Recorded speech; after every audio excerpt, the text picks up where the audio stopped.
एस्केमेटिक्स, ठीक है, चलिए रिकॉर्डिंग मैंने स्टार्ट कर दिया है। और एस्केमेटिक्स हमारे लिए क्यों जरूरी है और एस्केमेटिक्स से हमें कहां तक हेल्प मिल सकता है, ठीक है। तो काफी लोग तो एस्केमेटिक्स यूज करते होंगे ग्रुप में, आई नो सभी लोग, मैक्सिमम काफी लोग एस्केमेटिक्स, बोर्नियो, बिटमैप, ये कॉम्बिनेट प्रो, वुसिंग जी, जेडएक्सडब्ल्यू, ये सब सारे जो है कॉम्बिने, ये जो जितने भी नेम मैंने आपको बोला, ये सब सारी एस्केमेटिक्स की डोंगल है, आईडी है, पासवर्ड है, आईडी है, कुछ में आईडी से थ्रू वो लॉगिन होते हैं। तो जिनके पास नहीं भी है कोई प्रॉब्लम नहीं है,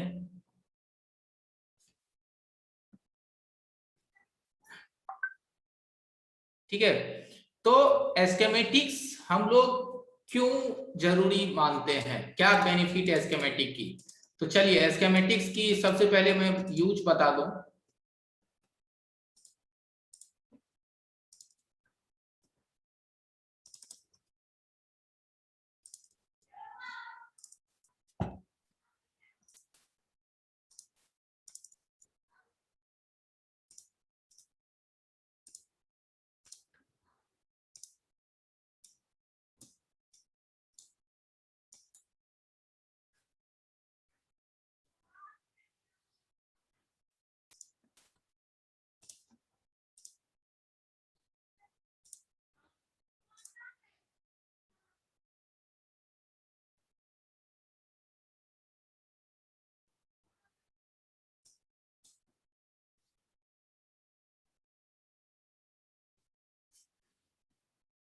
ठीक है, तो सबसे पहले तो आप लोग चैट बंद कीजिए, जो मैं कह रहा हूं थोड़ा सा प्लीज उसको समझने का कोशिश कीजिए। अब तक की जो आपने सॉफ्टवेयर की क्लासेस की, ठीक है, हार्डवेयर की क्लासेस की, जी बिट में भी बताएंगे, तो आपने अभी तक जो भी क्लासेस किया, हार्डवेयर भी मैंने आपको बेसिक में समझाया, रेजिस्टेंस, कैपेसिटर, कंपोनेंट्स की क्या काम होते हैं, ये सब चीज मैंने आपको बताया।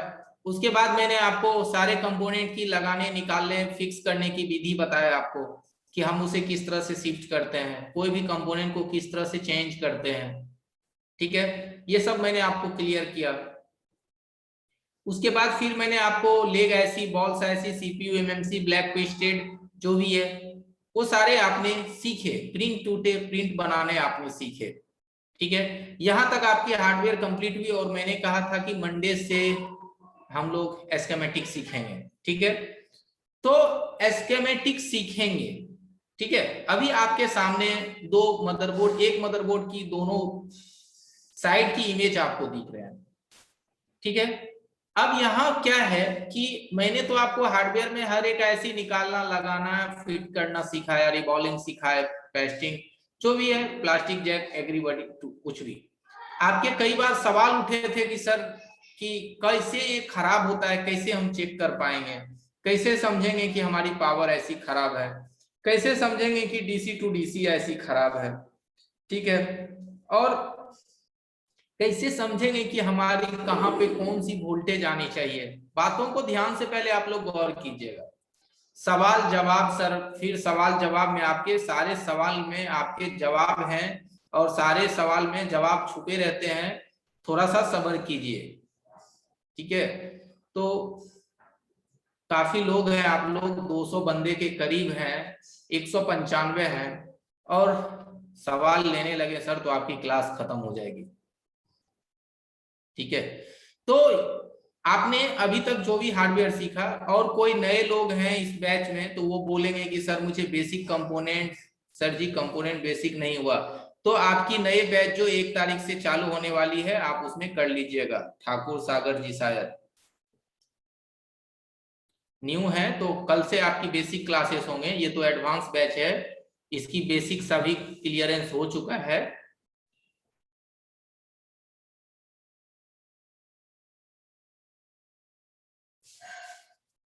तो चैट बंद कीजिए। तो नए वालों की कल से बेसिक स्टार्ट होगी, वो उनका बेसिक क्लियर होगा। फिलहाल आप यहाँ जो समझते हैं समझिए, आपकी ये जो क्लासेस है फिर से रिपीट होगा। तो हमने हार्डवेयर में जो भी चीजें सीखा, ठीक है, गेट सेट हो गया।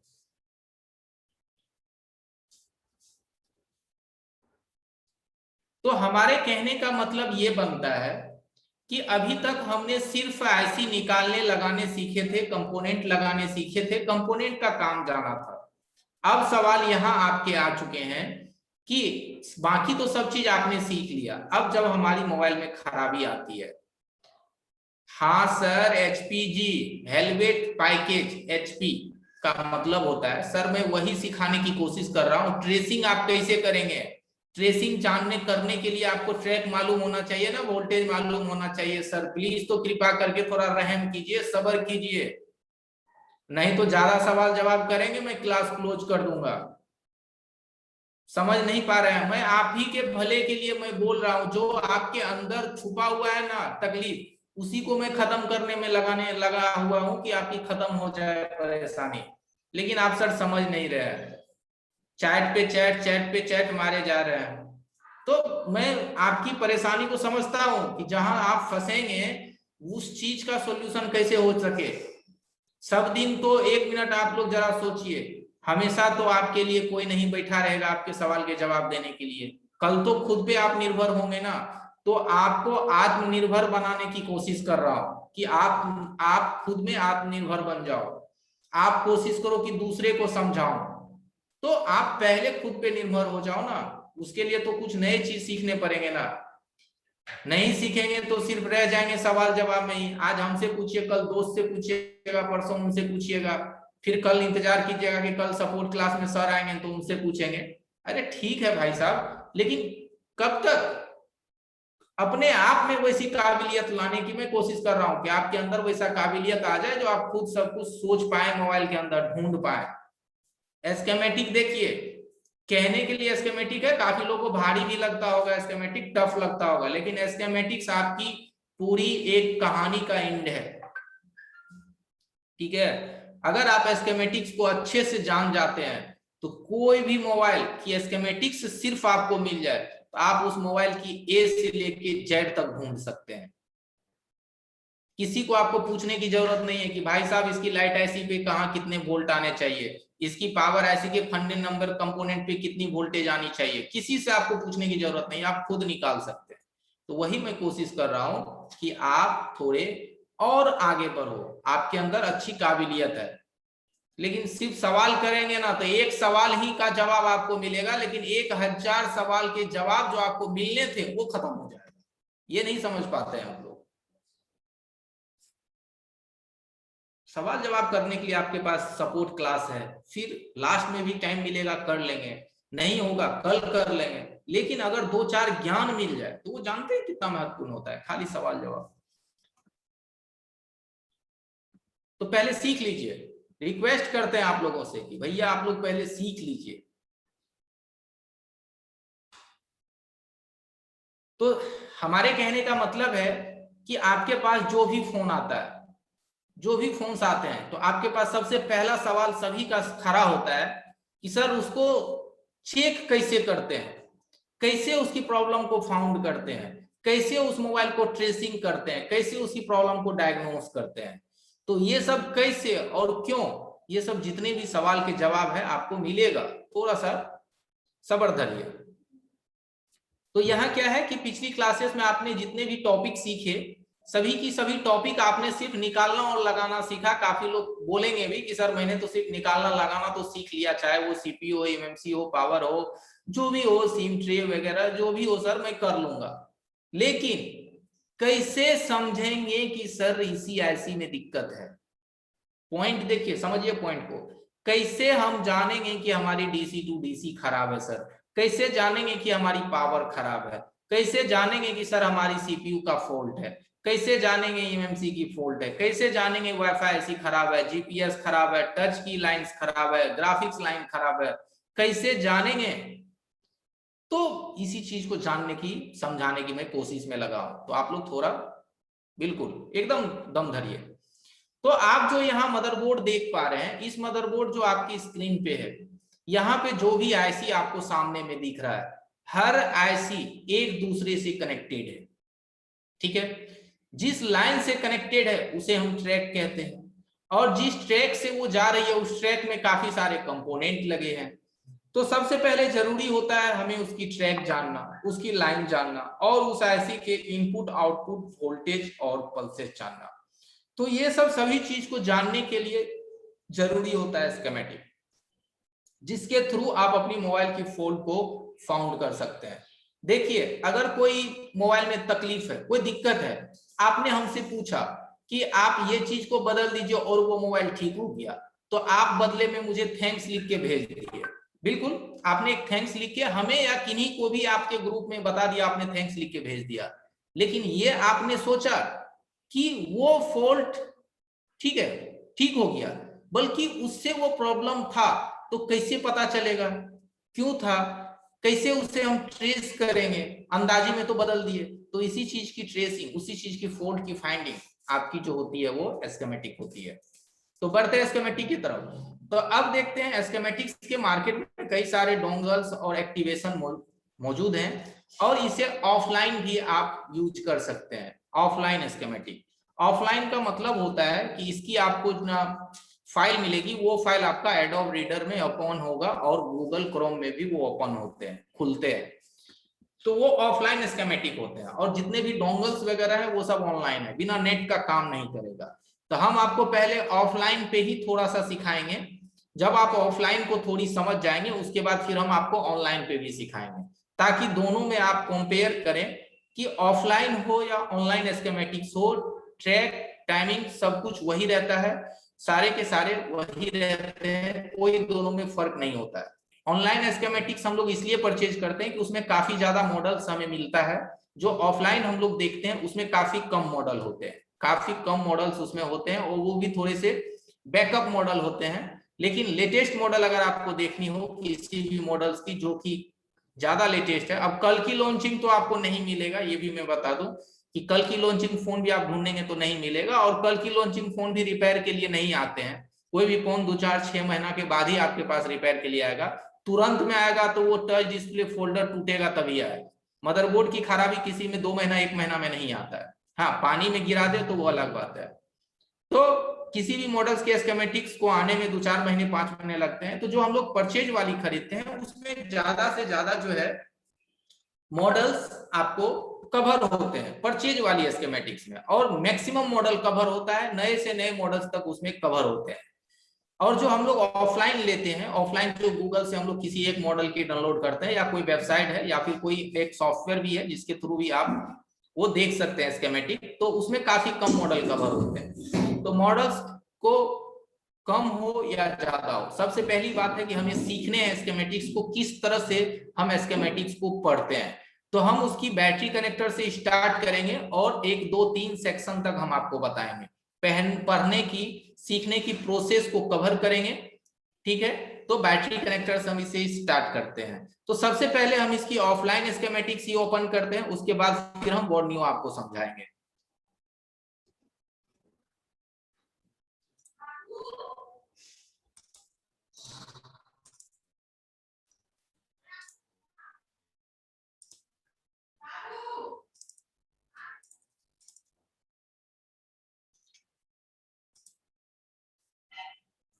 ये स्कीमेटिक्स जो है मैं आप लोगों के ग्रुप में भी डाल दूंगा, 999 जो बैच 1 बैच 2 है, दोनों में मैं डाल दूंगा। आप लोग इसे ओपन करके घर पे भी प्रैक्टिस कर सकते हैं, अपने मोबाइल लैपटॉप में या मोबाइल में भी ओपन हो जाएगा, तो इसे आप प्रैक्टिस कर सकते हैं।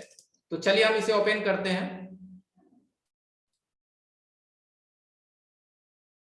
तो किसी भी स्कीमेटिक्स को आप डाउनलोड करेंगे तो वो आपको एक जिप फाइल मिलेगा, जिप फाइल को आपको एक्सट्रैक्ट करना है। एक्सट्रैक्ट करने के बाद उसके अंदर 4 पेज मिलेगा।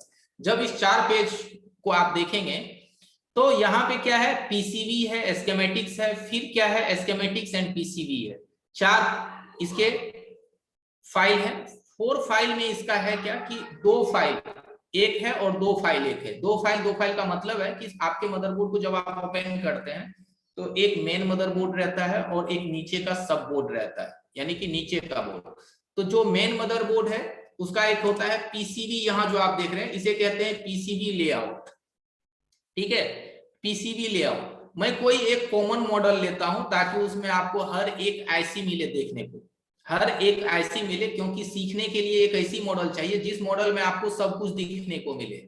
हर आईसी दिखने को मिले, ठीक है। और जब उस मॉडल्स को आप अच्छी तरह से सीख जाएंगे तो अगली मॉडल्स आपको रिकवर करने में एकदम 100% आसान हो जाएगा। तो यहां से क्या है कि ये हमारा पीसीबी लेआउट, और क्या होता है पीसीबी लेआउट हम जस्ट आपको दिखाएंगे, और ये होता है एस्केमेटिक, एस्केमेटिक्स की एक कंप्लीट डायग्राम उसका। तो सबसे पहले हम पीसीबी लेआउट को ओपन करते हैं।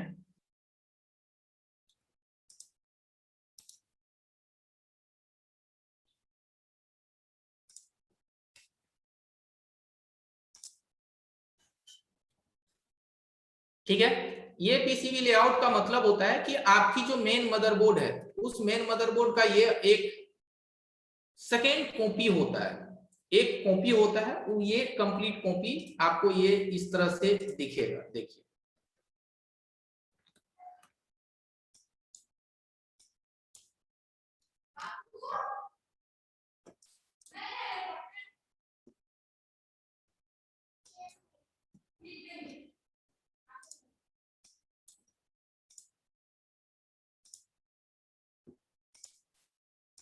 ठीक है, अब आप इस दोनों बोर्ड को कंपेयर कीजिए, दोनों आपको सेम दिखेगा।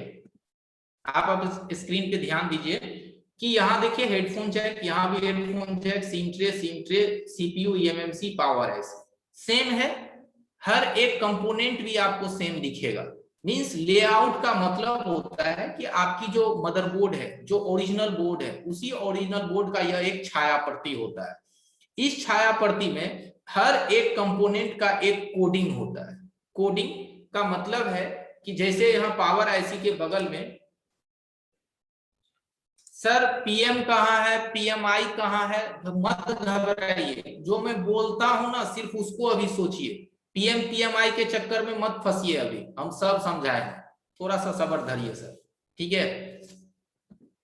अरे जब मैं बैठा हूं, मैंने भार लिया आपको समझाने का, तो ये आप हमारे ऊपर छोड़ दीजिए, आपको पीएम भी मिलेगा, पीएमआई भी मिलेगा, एलडीओ भी मिलेंगे, ठीक है, जीपीआईओ भी मिलेगा, सब मिलेगा।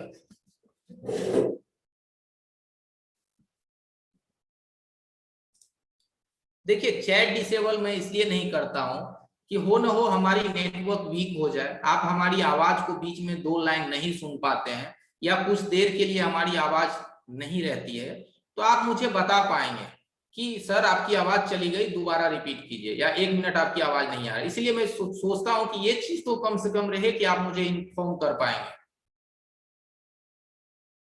ठीक है। तो नहीं तो फिर बीच में, लास्ट में जब मैं अनम्यूट करूंगा तो आप बोलेंगे सर बीच में तो 5-5 मिनट आवाज ही नहीं था।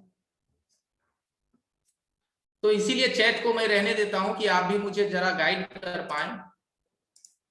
तो ये क्या है कि हमारी जो मेन मदरबोर्ड है, मैं एकदम एस्केमेटिक्स की एकदम समझिए जीरो लेवल में आपको समझाने का कोशिश करता हूं, एकदम जीरो लेवल, कि हमारे जो मेन मदरबोर्ड होते हैं उसी मेन मदरबोर्ड का ये हमारा लेआउट होता है, मेन मदरबोर्ड का ये एकदम लेआउट होता है, लेआउट की उसी का जस्ट छाया प्रति सेम। यहाँ जो आईसी दिखेंगे यहाँ भी दिखेंगे, बल्कि यहाँ आईसी का नंबर होगा एमएसएम यहाँ, लेकिन आपको आईसी का कोड रहेगा, क्योंकि एस्केमेटिक्स में सब कुछ को एक कोड से फॉर्म किया जाता है। जैसे हम यहाँ जूम करते हैं पावर आईसी के आसपास, तो यहाँ आप देखेंगे कि हर एक कंपोनेंट का नंबर दिया गया, जैसे कि यहाँ पे क्या है,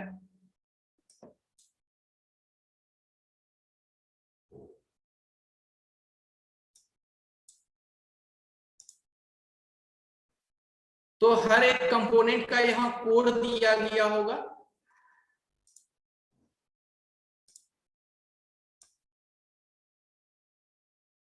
ठीक है। तो यहाँ जो मेन हमारी पावर आईसी है, पावर आईसी को इसने U0701 से डिनोटेट किया है, डिनोट किया है।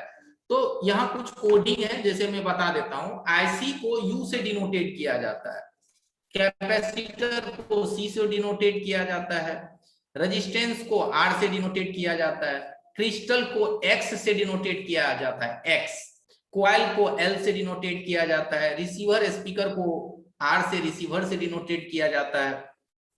तो ये सब सारे इसके कोडिंग है, यानी कि कोड वर्ड रहते हैं। तो यहाँ आप देखेंगे कि आईसी के बगल में हर एक कंपोनेंट का यहाँ कोड दिया हुआ है, इस कोड के थ्रू ही हम इस कंपोनेंट को फाउंड करते हैं, यानी कि इसकी एस्केमेटिक्स में ढूंढते हैं। तो इसको अब हम छोटा करते हैं, तो आप देखिए कि आपकी जो ये हमारा लेआउट। अब देखते हैं हमारा एस्केमेटिक।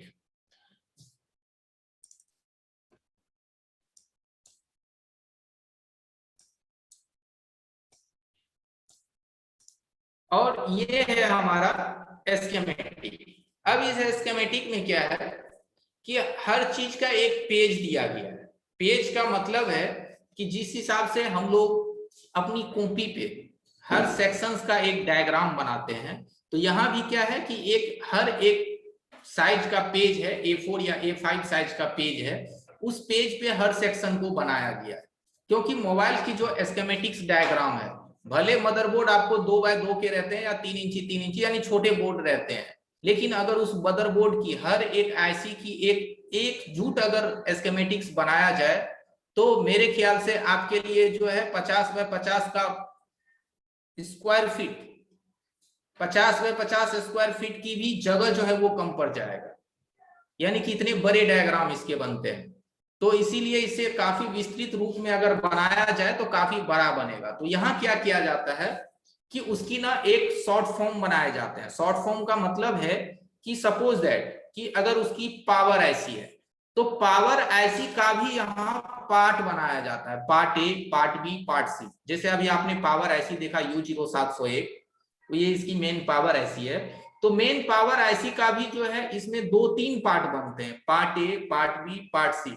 तो ये इसलिए पार्ट बनते हैं कि पावर आईसी के अंदर मान लिया जाए कि 200 या 250 बॉल हैं, तो 200-250 बॉल्स की कनेक्शन एक बार में एक पेज पे दिखाना मुश्किल हो जाता है।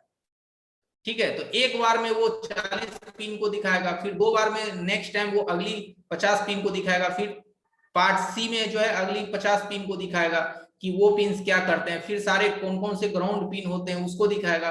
तो इस तरह से क्या होता है कि हर आईसी का आपको पार्ट मिलेगा। जैसे देखिए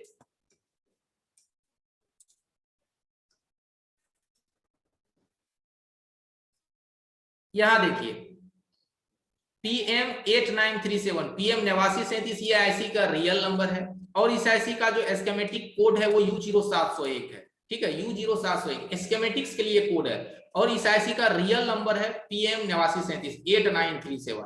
अब देखिए U0701 ये है बी लेयर। अब इसको आप नीचे कीजिएगा, इसकी अगली आएंगे, उसमें क्या हो गया, डी हो गया। ठीक है, डी लेयर हो गया, PM8937 ही है।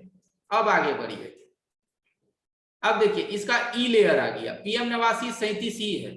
ठीक है, तो यहाँ क्या है कि हर एक लेयर का जो है, यहाँ देखिए ए लेयर आ गया, जबकि ये भी PM8937 है।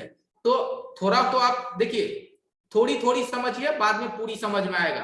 तो यहाँ आपने क्या देखा कि हर एक आईसी का क्या है, एक पार्ट दिया गया, part A, part B, part C. ठीक है, तो ये इसमें एक बार में सारी पेज नहीं आ सकते, इसीलिए यहाँ पार्ट करके दिया गया है हर एक सेशन को। यहाँ देखिए इसका ईबीआई सेशन, यहाँ देखेंगे जीपीआईओ सेशन, यहाँ देखते हैं मीपी और आरएफ कंट्रोल, यहाँ फिर क्या है इसकी पावर, पावर टू, ग्राउंड। तो ये सब जितनी भी है एस्केमेटिक्स में, हर एक लेयर बाय लेयर यहाँ पे दिए जाते हैं, लेयर बाय लेयर, और जो है उसकी सेक्शंस वाइज यहाँ पे दिए जाते हैं। तो एक बार में पूरी एस्केमेटिक्स को कवर करना काफी मुश्किल होता है, और पूरी एस्केमेटिक्स में हर मोबाइल में जितने कंपोनेंट लगे हैं सब उसमें दिया गया है, बल्कि सभी का पेज अलग अलग है। यानी हम लोग किताब पढ़ते हैं तो कोई कहानी हो या फिर कोई टॉपिक हो, आप कोई कॉपी की कोई किताब ही उल्टाते हैं, एक बार में तो एक पेज में उसकी नहीं खत्म होता है कोई कहानी, 3 पेज, 4 पेज, 5 पेज में। तो वही है कि इसमें जो आईसी लगी हुई है वो एक पेज में नहीं खत्म होता है, उसकी 2 पेज, 3 पेज, 4 पेज रहते हैं। तो हम लोग क्या करते हैं, हर एक पेज पे बारी बारी से नहीं चलते हैं, डायरेक्ट हम लोग सर्च कर लेते हैं। वो जहां भी जो चीज हमें ढूंढना है हम डायरेक्ट वहां पहुंच जाते हैं। इसको सर्च करके देखा जाता है, सर्च करने से हम इसकी जहां भी जो चीज हमें ढूंढने हैं हम एक बार में वहां पहुंच सकते हैं। तो इसके तरीके हैं पढ़ने का, इसको देखने का तरीका होता है, वही तरीका मैं आपको सिखाने वाला हूं।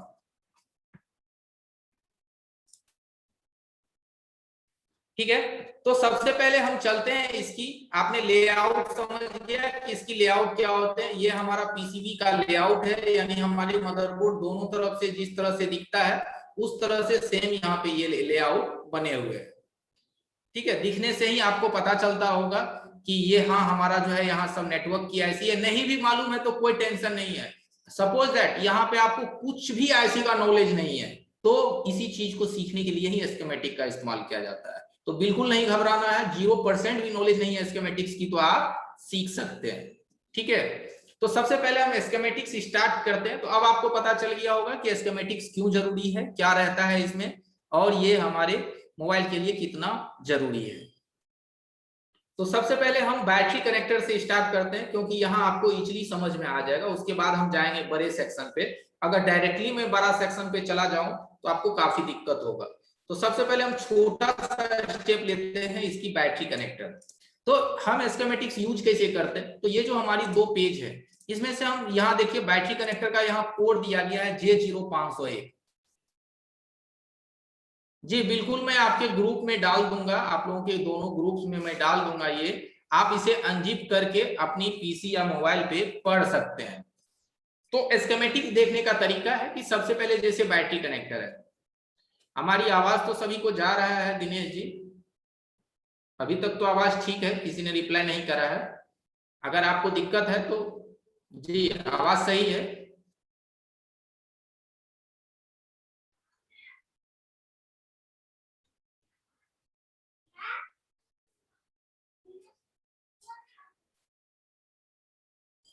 ओके, तो देखिए अब होता क्या है कि पहले के जो फोन्स होते थे बैटरी वाले, जिसमें 3 पिन रहता था, 3 पिन रहते थे बैटरी में, 3 पिन रहते थे।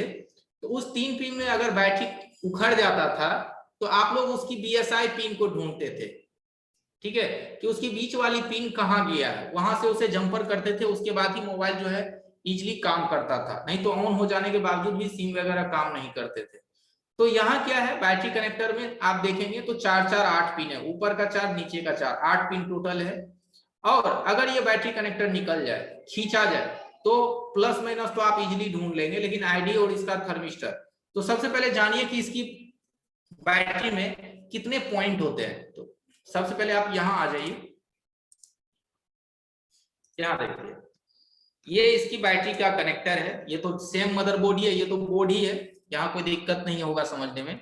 अगर हमारी ये बैटरी कनेक्टर यहाँ से निकल जाती है, निकलने के बाद हमारा माइनस और प्लस तो हमें मिल जाता है, आईडी थर्मिस्टर कहाँ जाते हैं तो वो हमें नहीं मिलता है। तो आईडी थर्मिस्टर को आप स्कीमेटिक से निकाल सकते हैं। अरे आईडीएस के थर्मल को तो छोड़ दीजिए सर, कोई भी ट्रैक, कोई भी प्रिंट आप यहाँ से निकाल सकते हैं, चाहे वो जहां से भी हो, कहीं ना कहीं से वो आपको क्लू यहाँ से मिलेगा, कहीं से भी आप निकाल सकते हैं। तो यहाँ से हम सबसे पहले बैटरी कनेक्टर को देखते हैं। तो इसमें क्या है, प्लस है, माइनस है, प्लस के बाद आईडी है, माइनस के बगल में थर्मिस्टर है। तो ये आईडी और थर्मिस्टर का काम क्या होता है जरा मैं बता देता हूँ। प्लस माइनस तो आप जानते हैं कि हमारा मेन 3.7 वोल्ट है, उसके बगैर मोबाइल हमारा चालू नहीं होगा, वो मेन वोल्टेज है। आईडी थर्मिस्टर का काम होता है, सबसे पहले आईडी का काम होता है कि आपके मोबाइल और बैटरी के बीच की जो कम्युनिकेशन है वो हुआ या नहीं हुआ, वो आईडी से पता चलता है। और दूसरी बात, मोबाइल ये भी देखता है कि आपने जो बैटरी कनेक्ट करा है क्या वो उसकी ब्रांड की है या नहीं है, वो भी उसे आईडी से पता चलता है।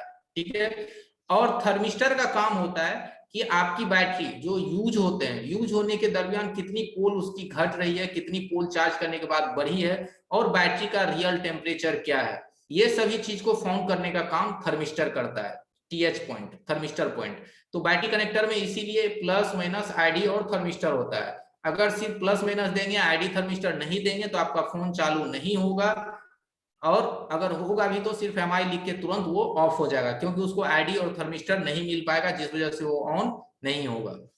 तो चलिए प्लस माइनस आईडी थर्मिस्टर यहाँ से किस तरह, यहाँ से तो आप देख रहे हैं कि प्लस यहाँ से निकल करके आगे जा रहा है, माइनस ग्राउंड हो रहा है, लेकिन हम इसे स्कीमेटिक से देखेंगे कि क्या यह रियली में आगे जाता है या नहीं जाता है। तो यहां से इसकी J0501 को आप डबल क्लिक कीजिए तो ये सेलेक्ट हो जाएगा। उसके बाद यहां से देखिए ये कॉपी हो जाता है, या इसे आप डबल क्लिक करके सेलेक्ट करके डायरेक्ट कंट्रोल C दबा करके कॉपी कर लीजिए। ये जब कॉपी हो जाएंगे यहाँ से नंबर, उसके बाद आ जाइए आप यहाँ स्कीमेटिक में। यहाँ स्कीमेटिक में आकर के यहाँ कंट्रोल F करेंगे तो ये फाइंड जाएगा, और यहाँ कंट्रोल V कर दीजिए पेस्ट, तो ये बैटरी कनेक्टर आपको यहाँ ये शो कर देगा। जहां ये बैटरी कनेक्टर है ये देखिए यहाँ शो हो गया बैटरी कनेक्टर। तो चलिए बैटरी कनेक्टर, इससे पहले हम इसकी छोटी सी आपको स्टेप बता देते हैं। ये इसे कहते हैं ब्लॉक डायग्राम। ये जो आप देख रहे हैं अपनी स्क्रीन पे, इसे कहते हैं ब्लॉक डायग्राम, यानी कि PCB layout, schematic and block diagram, तीन चीज होते हैं इसके अंदर। तो पहला आपने देखा पीसीबी लेआउट, दूसरा आपने देखा स्कीमेटिक्स, और तीसरा ये है ब्लॉक डायग्राम। इसका क्या काम होता है? तो इसका काम सिर्फ इतना ही है कि आपको बताना कि कौन सी सर्किट किससे जुड़ा हुआ है। सिर्फ ये बॉक्स के हिसाब, जैसे हम लोग कॉपी कलम पे बनाते हैं, ये सीपीयू एमएमसी है, ये इससे जुड़ा हुआ है, चार्जिंग का जो सप्लाई है वो डीसी टू डीसी में आता है। इसी तरह से ये जो है एक ब्लॉक डायग्राम में समझाया है, ज्यादा यहाँ कुछ समझने का नहीं है। इसकी जो मेन डिटेल है इस ब्लॉक डायग्राम की, जो पूरी डिटेल है वो हमारा नीचे है, फिर भी मैं बता देता हूं। ये जो बीच की आप देख रहे हैं ये सीपीयू है बीच का, क्योंकि मेन मास्टर सीपीयू ही होता है, सेंट्रल प्रोसेसिंग यूनिट, यानी आपके मोबाइल को मेन प्रोसेसिंग कराने का काम आपका सीपीयू ही करवाता है। अगर सीपीयू ना रहे तो आपके फोन किसी काम का नहीं है। और अगर मान लिया जाए कि वाईफाई ऐसी ना रहे तो मोबाइल चलेगी, बट सीपीयू के बगैर तो ये बिल्कुल भी नहीं चलेगा। तो मेन सीपीयू ही होता है जो आपके मोबाइल को ऑपरेट करते हैं, उसे डायरेक्शन देते हैं, काम करने की सिग्नल्स को ये भेजते हैं आईसी को। तो सीपीयू है। अब आप यहाँ देख रहे हैं कि यहाँ PMI 8937 PMI, तो PMI का मतलब समझ लीजिए कि PMI का मतलब होता है DC to DC IC। PMI का मतलब होता है DC to DC IC। PMI को ही DC टू DC कहते हैं और DC टू DC को ही PMI कहते हैं। PMI से जब आपकी वोल्टेज आउट होते हैं तो ये वोल्टेज मिलता है आपके मेन पावर आईसी को। इसकी पूरी डिटेल्स नीचे है, ये तो सिर्फ ब्लॉक डायग्राम है। और पावर आईसी ही आपके पूरी सर्किट को वोल्टेज देने का काम करता है, और पावर आईसी से ही आपके स्पीकर और माइक कंट्रोल होते हैं, और इस पावर आईसी को काम करवाने का काम सीपीयू करवाता है। ठीक है, तो यहां से क्या है कि वाईफाई भी सीपीयू से कनेक्टेड, सिम सीपीयू से connected, sensor, earth cable, WTR, RF, थिएटिंग, मेमोरी कार्ड, एमएमसी, रैम और डिस्प्ले, ये सब सभी चीज जो है आपके सीपीयू से ही कनेक्टेड रहते हैं। और जो भी चीज सीपीयू से कनेक्ट होता है तो सीपीयू के अंदर भी उसकी जो डेटा है वो प्रोग्राम रहता है। अगर आपके सीपीयू में suppose that wifi Bluetooth FM की डेटा जो है प्रोग्राम नहीं रहेगी, तो क्या आप अपना यहाँ वाईफाई ब्लूटूथ लगाएंगे तो क्या सीपीयू से कंट्रोल करेगा? तो जी नहीं करेगा, क्योंकि सीपीयू के अंदर भी ये चीज की डेटा जो है वो प्रोग्राम होनी चाहिए। पहले के जो कीपैड फोन आते थे, क्या उसमें सिर्फ एफएम रहता था, कैमरा वगैरह नहीं रहते थे। तो सीपीयू में जब जितनी ही प्रोग्रामिंग रहेगी वो उतने चीज को एक्सेस करेगा। अगर सीपीयू में ज्यादा प्रोग्रामिंग रहेगी तो वो ज्यादा से ज्यादा फीचर्स एक्सेस कर पाएंगे और आपको उसकी फायदा होगा। तो यहाँ क्या है, ये मैक्सिमम चीज को एक्सेस करता है, यानी कि अभी के स्मार्टफोन में जो चीज होनी चाहिए वो सब है अभी MSM 8937 में। यानी MSM का मतलब होता है सीपीयू। चलिए अब इसकी डिटेल पे चलते हैं। तो हम बैटरी कनेक्टर को यहाँ से सर्च किए थे, तो यहाँ हम इंटर करेंगे तो ये हमें बैटरी कनेक्टर दिखा देगा। अब आप बैटरी कनेक्टर को जूम कर लीजिए और चले आइए बैटरी कनेक्टर पे। तो यहाँ स्कीमेटिक्स को देखने से पहले कुछ चीजें हैं जो मैं पहले आपको समझा दूं। सबसे पहले तो आप लोग ये जान लीजिए कि अगर कोई लाइन, ये हमारा बैटरी है,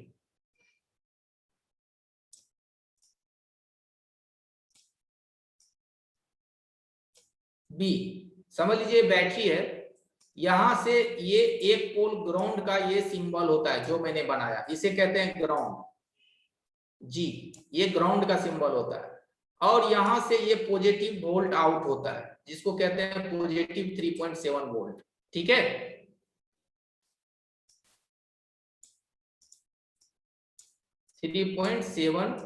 वोल्ट यहां से ये आउट हो रहा है। ठीक है, अब यहाँ पे कोई अगली सेल है जो कि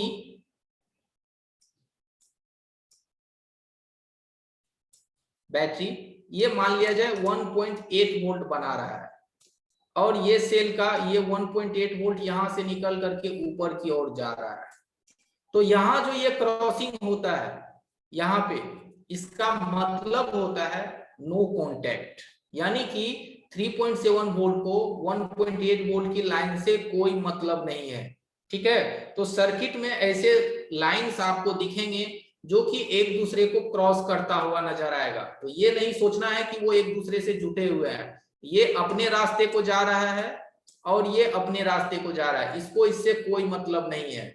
यानी कि सीधी सी बात है कि कोई रेखा इधर से आए और कोई इधर से आए, तो यहाँ एक दूसरे में है, कोई मतलब नहीं है, इसे कहते हैं हम लोग नो कांटेक्ट। ठीक है, नो कांटेक्ट। ठीक है, पूरा नहीं लिख रहे हैं, नो कांटेक्ट, इसे कहते हैं नो कांटेक्ट। हाँ, अगर कोई रेखा इधर से आए और इधर से क्रॉस करे और बीच में हल्का सा पॉइंट बन जाए, तब ये हो जाएगा कांटेक्ट। ठीक है, ये हो जाएगा कांटेक्ट। तो नो कांटेक्ट और कांटेक्ट में फर्क समझ लीजिए, क्योंकि स्कीमेटिक्स में नहीं तो आपको कंफ्यूजन होगा कि सर ये लाइन इधर गया, ये इधर गया, ये इधर जा रहा है, मेरे को तो समझ में ही नहीं आ रहा कौन किससे जुटा हुआ है और कौन किससे नहीं जुटा हुआ है। तो बिल्कुल नहीं घबराना है, ये जो जुटा हुआ रहेगा वहां पे आपको इस तरह से बिंदु बनेंगे, जो नहीं जुटा रहेगा उस पर कोई बिंदु नहीं बनेगा। एक ये भी होता है, एक लाइन आ रहा है और ऊपर की लाइन आ रहा है और इस तरह से ये जंप हो गया, तो इसे भी कहते हैं नो कांटेक्ट। ठीक है, इसे भी कहते हैं नो कांटेक्ट। माउस से लिख रहे हैं तो हैंडराइटिंग नहीं बनेगा यहाँ, इसीलिए हम जो बोल रहे हैं इसको समझिए। ये हो गया नो कांटेक्ट। ये ग्राउंड का सिंबल होता है इस तरह से, और ये भी ग्राउंड का सिंबल होता है, और ये सब तो आप जानते होंगे कि ये हमारा रेजिस्टेंस का सिंबल है, ये हमारे कॉइल्स के सिंबल हैं। ठीक है, ये R से डिनोटेड होगा, ये L से डिनोटेड होगा, और ये जो है हमारा ये कैपेसिटर का सिंबल है। तो ये सब सिंबल होते हैं जो कि आपको सर्किट में इस तरह से ही दिखेंगे। इस तरह से कैपेसिटर रहेगा, नीचे में इसे ग्राउंड हो जाएगा, यानी कि ये कैपेसिटर जो है लगा हुआ, यानी ये मेन लाइन से, ये है हमारा मेन लाइन 3.7 वोल्ट की, यहाँ से कैपेसिटर लगा के इस तरह से ग्राउंड हो गया। ठीक है, तो ये पैरेलल हुआ या सीरीज। ठीक है, तो ये पैरेलल हो गया, इसे पैरेलल कहते हैं, यानी मेन लाइन से लग करके जो जितने भी ग्राउंड होते हैं वो पैरेलल में होता है। और यही वोल्ट जो आगे जाएगा, इसी में एक रेजिस्टेंस अगर लगा दिया जाए, रेजिस्टेंस लगा दिया जाए, तो इसे हम कहते हैं सीरीज। ये जो रेजिस्टेंस लग गया ये सीरीज हो गया। ठीक है, तो पैरेलल में कैपेसिटर और सीरीज में रेजिस्टेंस, अगर ये कैपेसिटर शॉर्ट हो जाए तो आपकी बैटरी पे दोनों तरफ से बीप आने लगेंगे। तो ये जो है इसे कहते हैं पैरेलल और सीरीज। मैंने पहली बेसिक क्लास में सबको बताया था पैरेलल क्या होता है और सीरीज क्या होता है, सिंबल क्या होते हैं उसका। ठीक है,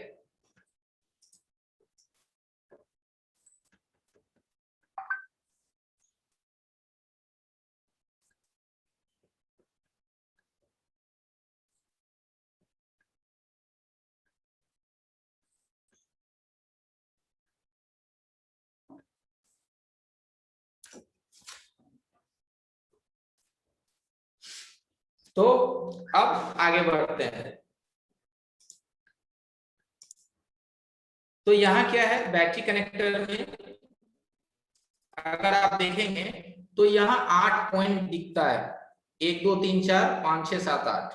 अब यहाँ गौर कीजिए, एक नंबर क्या है, 8 नंबर में जुटा हुआ है। हम बोले थे कि अगर जुटेगा तो यहाँ गोल पॉइंट बन जाएगा, यानी कि ये कॉन्टेक्ट है। 1 और 8 जुटा हुआ है, 2 और 7 जुटा हुआ है, 3 और 6 जुटा हुआ है, 4 और 5 जुटा हुआ है।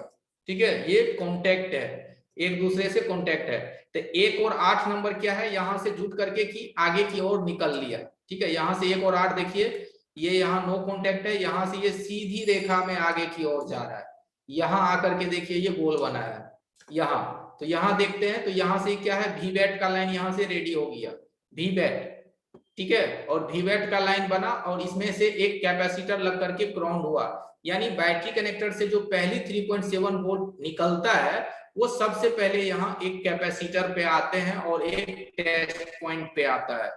तो यहाँ एक कैपेसिटर को अगर आप मदरबोर्ड में देखना चाहते हैं कि कहाँ है ये कैपेसिटर हमारे मदरबोर्ड में, तो इसकी यहाँ से नंबर को कॉपी कीजिए और आ जाइए लेआउट में। ये लेआउट में, इस लेआउट में इसे कंट्रोल करके कीजिए और इसे कंट्रोल भी कीजिए। तो यहाँ देखिए पीला कलर में आपको दिखेगा, यहाँ पे एक कैपेसिटर है जो कि बैटरी कनेक्टर के लाइन से लगा हुआ पहली कैपेसिटर है।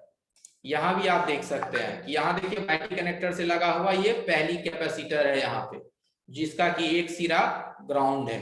ठीक है, उसके बाद यहाँ पे आप देखेंगे कि एक यहाँ टेस्ट पॉइंट बनता है। ये टीपी का मतलब होता है टेस्ट पॉइंट 1.0 mm का, यानी कि बैटरी के बगल में आपको एक पॉइंट मिलेगा जहां की 3.7 वोल्ट आएंगे। इस टेस्ट पॉइंट का नंबर है TP36। इसको कॉपी कीजिए, कंट्रोल C कीजिए और आ जाइए यहाँ लेआउट में और यहाँ पेस्ट कीजिए TP30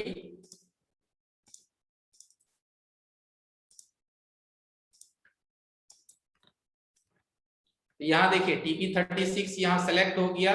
अब अगर आप आएंगे इमेज में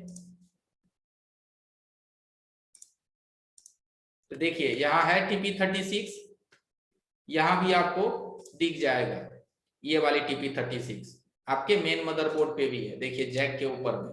ठीक है, यानी कि जो जो चीज एस्केमेटिक्स में आपको दिखेगा वो सब चीज आपको मदरबोर्ड पे मिलेगा और उसी लाइन में मिलेगा।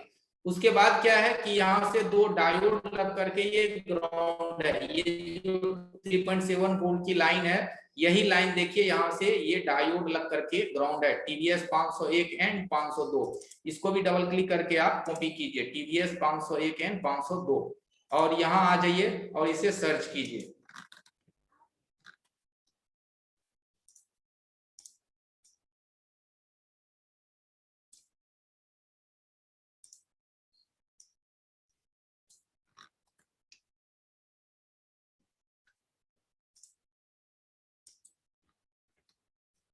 यहाँ देखिए TVS 501 एंड 502 यानी डायोड लग करके ग्राउंड है। तो यहाँ आएंगे इमेज पे तो यहाँ भी देखिए दो डायोड लग करके ग्राउंड है, आपको मेन लाइन में दिख रहा है। यानी कि जैसे जैसे आप देखेंगे वैसे वैसे आपको मदरबोर्ड पे कनेक्शन मिलता जाएगा।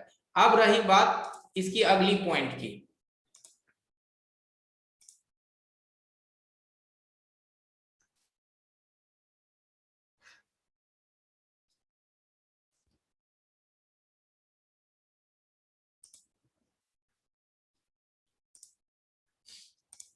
ठीक है। अब यहाँ देखिए कि एक कंपोनेंट्स है NF। NF का मतलब है नॉट फिटेड, यानी कि ये कंपोनेंट यहाँ लगाया जा सकता था बट कंपनी ने इसे नहीं लगाया। C0502 इसको कॉपी कीजिए, ये कंपोनेंट आपको मदरबोर्ड में नहीं दिखेगा। ठीक है, यहाँ देखिए C0502 होना चाहिए। तो यहाँ सर्किट पे आ जाइए और देखिए तो यहाँ देखिए C0502 का स्पेस खाली है। यहाँ पे NF का किसी ने जिक्र करा तो लक्ष्मी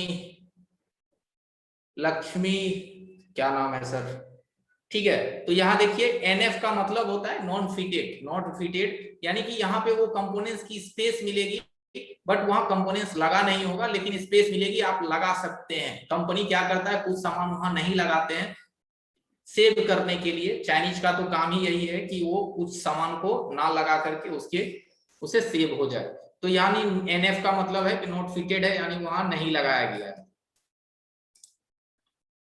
ठीक है, यहाँ ये NF है यानी ये वहां नहीं है।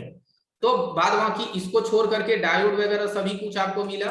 अगली ले लेते हैं इसका ID और थर्मिस्टर। ये पॉजिटिव लाइन यहां से स्टार्ट हुआ। अब सवाल होता है कि यहां से वीवैट गया कहां, तो उसको भी देखेंगे। फिलहाल वीवैट कहां गया है, लेकिन हम सबसे पहले ID और थर्मिस्टर को भी देखते हैं कि हमारी ये लाइंस में है या नहीं। तो यहाँ देखते हैं कि 2 और 7 और 3 और 6 नंबर ये जो है हमारा ID और थर्मिस्टर है, यानी कि 2 और 7 जो है हमारी आईडी है और 3 और 6 जो है हमारा थर्मिस्टर है। तो आईडी थर्मिस्टर को मदरबोर्ड पे जानने के लिए यहाँ पे 2 कैपेसिटर का स्पेस दिया गया है, एनएफ है लेकिन कैपेसिटर का स्पेस यहाँ मिलेगा। तो इसको हम कॉपी करेंगे और आ जाएंगे लेआउट पे। यहाँ देखिए C0503 एंड C0504 यहाँ दिखा रहा है। अब आ जाइए मदरबोर्ड पे, यहाँ देखिए C0503 एंड C0504।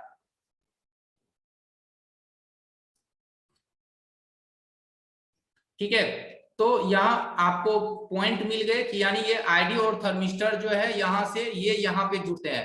बीच में इसका टेस्ट पॉइंट भी अगर दिया गया होगा तो टेस्ट पॉइंट भी आपको मिलेगा। तो इसका टेस्ट पॉइंट भी देख लेते हैं कि दिया गया है इसमें।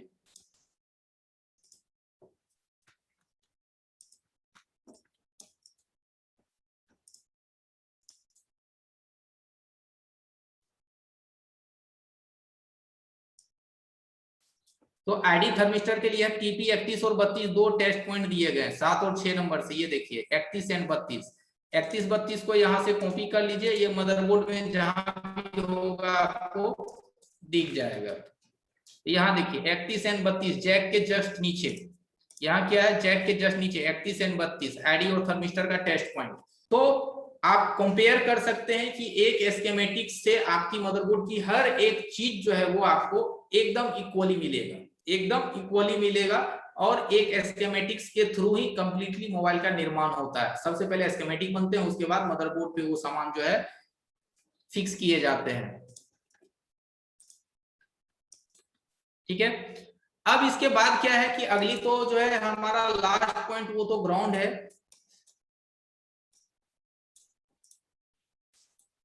ये 4 और 5 नंबर हमारा क्या है ग्राउंड है, और ग्राउंड का टीपी क्या है 33 एंड 34, ये दोनों क्या है ग्राउंड है। टीपी 34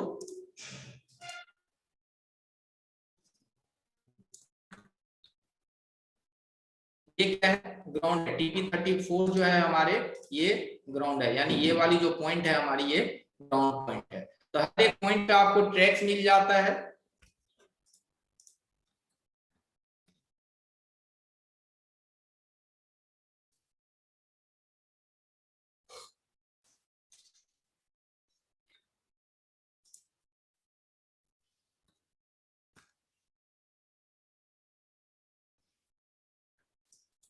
ठीक है, तो यहाँ क्या है बैटरी कनेक्टर को टीपी का मतलब होता है टेस्ट पॉइंट। ठीक है, टीपी का मतलब होता है ग्राउंड कैसे चलेगा, ग्राउंड पता चलने के लिए जब वो पॉइंट दिखाया कि वो टीपी पॉइंट ग्राउंड है, तो ग्राउंड आपकी पूरी मदरबोर्ड में रहते हैं ना। पूरी मदरबोर्ड की जो साइड एरिया है जैसे कि सील्ड है, सिम ट्रे की जो बॉडी कवर है, वो सब सारे के सारे ग्राउंड रहते हैं। पूरी की पूरी मदरबोर्ड वो ग्राउंड हिस्सा रहता है। अब आप पूछेंगे कि इस मदरबोर्ड में ग्राउंड कहाँ है, तो ये जो ये पॉइंट ग्राउंड है, ये पूरी पूरी ये सील्ड ग्राउंड, ये सारे के सारे ग्राउंड ही होते हैं ना, उससे ये बजेगा। सिंपल सा सवाल है कि ग्राउंड कहाँ जाता है, तो पूरी मदरबोर्ड में वो ग्राउंड होते हैं। स्कीमेटिक्स में तो ग्राउंड ये दिखा रहा है ना सर, ध्यान थोड़ा सा दिया कीजिए।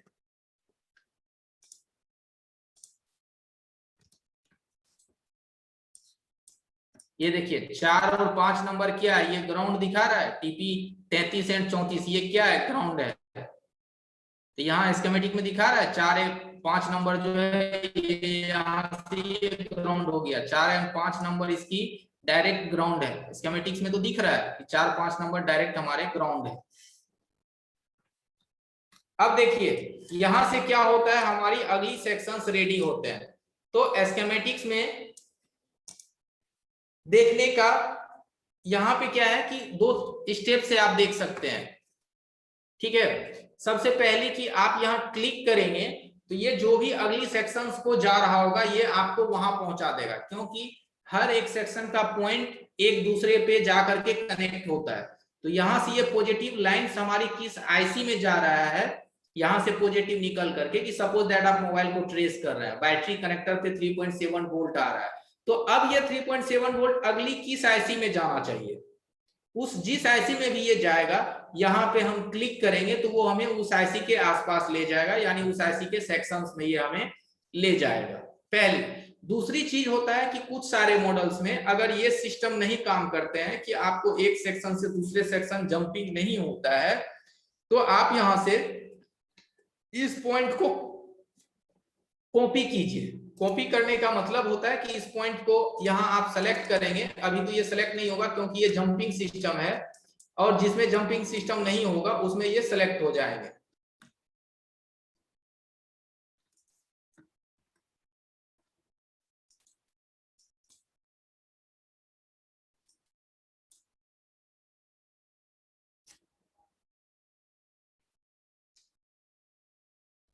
ठीक है, तो यहाँ पे जो VBAT है उस VBAT के नाम से इसे आपको सर्च करना होगा।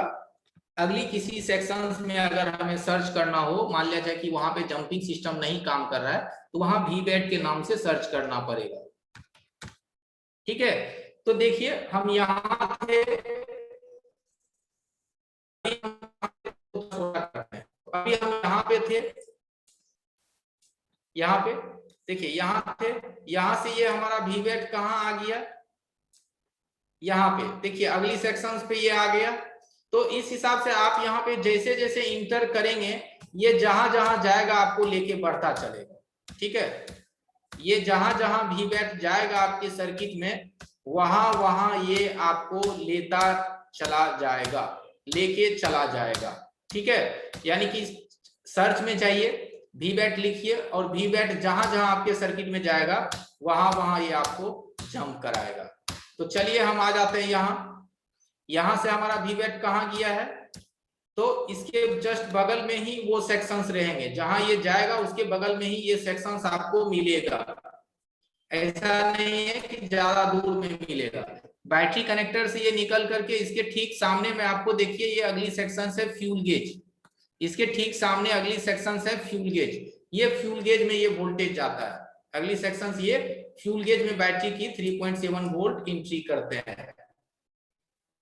ठीक है, ये सेक्शन को कहते हैं फ्यूल गेज सेक्शन, इसे कहते हैं फ्यूल गेज ऐसे। यहाँ पे आपका बैटरी का वोल्टेज जो है वो एंट्री होता है।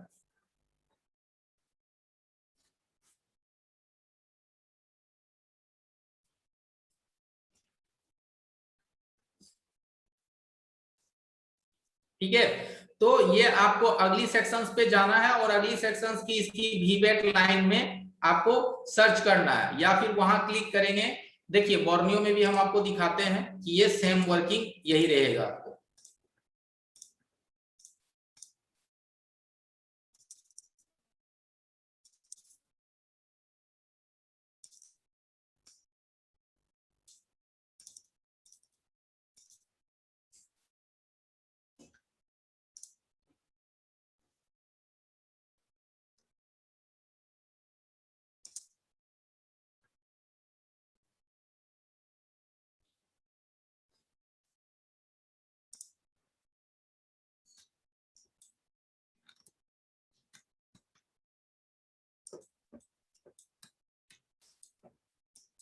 ठीक है, ये है बैटरी कनेक्टर, सेम चीज है।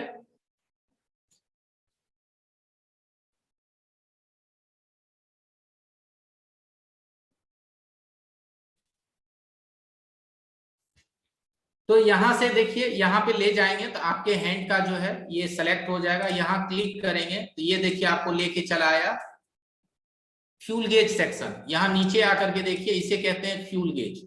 अब ये देखिए फ्यूल गेज पे जैसे लेके चला आया, यानी कि वहां से जो 3.7 वोल्ट है, अगर आप यहाँ भी देखेंगे बोर्ड पे, तो यहाँ ध्यान से आपको दिखेगा कि ये जो पॉजिटिव की लाइन है ये आगे की चली आता है इस ऐसी में, ये आगे को बढ़ करके ये इस ऐसी में चला आता है। नहीं तो मैं माइक्रोस्कोप में भी आपको दिखाने का कोशिश करता हूँ। चलिए मैं अपना माइक्रोस्कोप ओपन करता हूँ।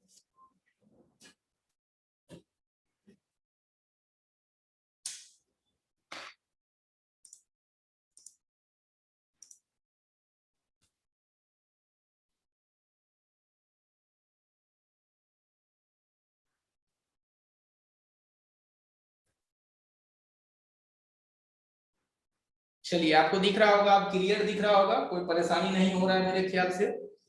तो यहाँ क्या है, बैटरी की कनेक्टर है। बैटरी की कनेक्टर के बाद आपने देखा ये सब सारी टेस्ट पॉइंट है, इसके आईडी और थर्मिस्टर, ये हमारा ग्राउंड पॉइंट है। ये हमारी क्या है, आईडी थर्मिस्टर के यहाँ पॉइंट दिए गए हैं। और यहाँ से पॉजिटिव लाइन टेस्ट पॉइंट के थ्रू यहाँ से ये पहली कैपेसिटर,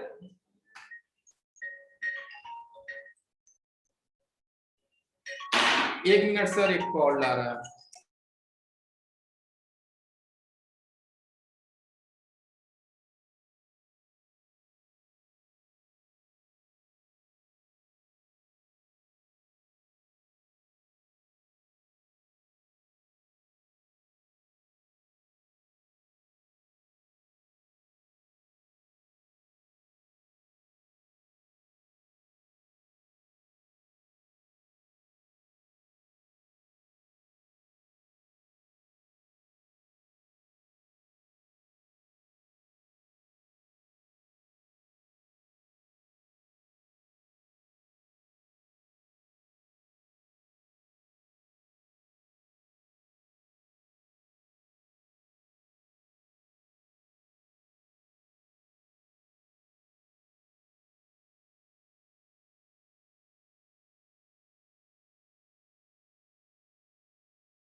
ठीक है, तो यहां से दिख रहा है कि हमारी जो ये अगली वोल्टेज है, ये हमारी वोल्टेज जो है यहाँ एक आईसी में जा रहा है। ठीक है, अब यहां से दो तरीका होता है समझने का।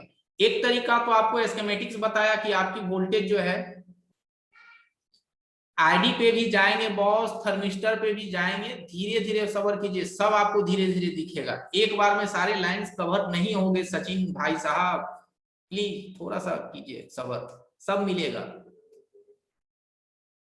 ठीक है, सब आपको मिल जाएगा, क्योंकि इसमें सर्किट से बाहर कुछ भी नहीं है, सर्किट के अंदर जितनी चीज है सब है इसके अंदर। तो यहां से हमारी जो वोल्टेज है, यहाँ आप ध्यान दीजिए, ये इस आईसी में जा रहा है। अब ये कौन सी आईसी है, सपोज दैट आपको नहीं मालूम है, आपको नहीं मालूम है, तो एक तरीका ये भी होता है आपको सर्च करने का, कि यहाँ पे आप लेआउट में चले आइए, मैं सीरियल से चल रहा हूं ताकि आपको हर चीज अच्छे से समझ में आए। यहाँ पे आ जाइए,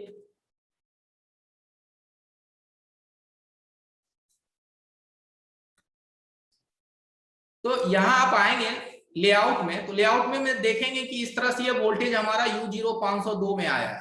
तो U0502 को यहाँ से आप कॉपी कर लीजिए। ठीक है, U0502 को कॉपी कीजिए और आ जाइए स्कीमेटिक डायग्राम में, और यहाँ आकर के इसे पेस्ट कीजिए। तो ये देखिए आपको U0502 पे लेके चला आया। U0502 आईसी का कोडिंग के थ्रू, ये है क्या, तो फ्यूल गेज ऐसी है। अब देखिए कि ये फ्यूल गेज आईसी का काम क्या होता है, मैं बताता हूँ, एकदम ध्यान से समझिए। फ्यूल गेज आईसी का काम होता है कि जब भी आप अपने हैंडसेट को स्टार्ट करते हैं या चार्ज में लगाते हैं, तो आपके बैटरी में फ्यूल यानी पेट्रोल कितना है, आपके बैटरी के अंदर कितना पेट्रोल है। तो बैटरी में तो पेट्रोल रहता नहीं है, डीजल भी नहीं रहता है, यहाँ तो रहते हैं हमारे वोल्टेज, एम्पियर, यानी कि हमारी चार्जिंग की परसेंटेज कितनी है। तो वही चीज हुआ, गाड़ी के लिए फ्यूल है तो हमारे मोबाइल के लिए भी ये फ्यूल है। तो आपकी क्या परसेंटेज है और कितनी है, ये सब जो है आपको यहां से डिटेक्ट करने का काम आपको ये फ्यूल गेज ऐसी काम करता है। ठीक है, आपके हैंडसेट की परसेंटेज को ये आईसी किस तरह से काम करता है, कैसे कैसे इसकी ऑपरेट होते हैं, किस तरह से ये ऑपरेट होता है, इसकी मैं अब आपको पूरी डिटेल्स बताता हूं। ठीक है, तो अब आप यहां आ गए, यहां आपको सामने दिख रहा होगा इस आईसी की पूरी सर्किट, ये आईसी कैसे काम करता है, इसकी पूरी सर्किट दिख रहा है। तो यहां से क्या होता है, जो बैटरी कनेक्टर से जो बैटरी की 3.7 वोल्ट था, वो 3.7 वोल्ट यहां से इस आईसी में एंट्री होता है। ठीक है, और यहां से एंट्री होने के बाद यहां से ये आउटपुट होते हैं, आउटपुट होने के बाद ये रेजिस्टेंस लग करके आपके फिर ये डीसी टू डीसी आईसी में चला जाता है। यानी कि ये इनपुट आउट किस तरह से होता है, मैं आपको दिखाता हूं मदरबोर्ड पे।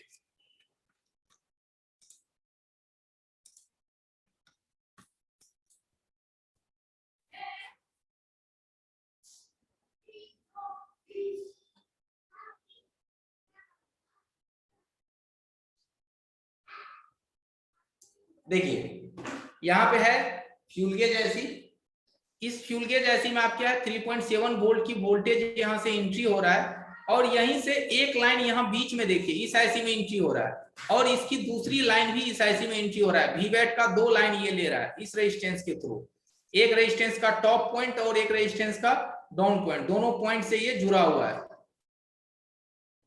ठीक है, यहाँ नीचे के पॉइंट से एक जुड़ा हुआ है और ऊपर के पॉइंट से एक जुड़ा हुआ है, यानी कि यहां से ये इस वोल्टेज को यहां से ये इनपुट आउटपुट करवा रहा है, यहां सामने दिख रहा है। चलिए अब आपको दिखेगा। अब देखिए रेजिस्टेंस और आईसी के बीच में,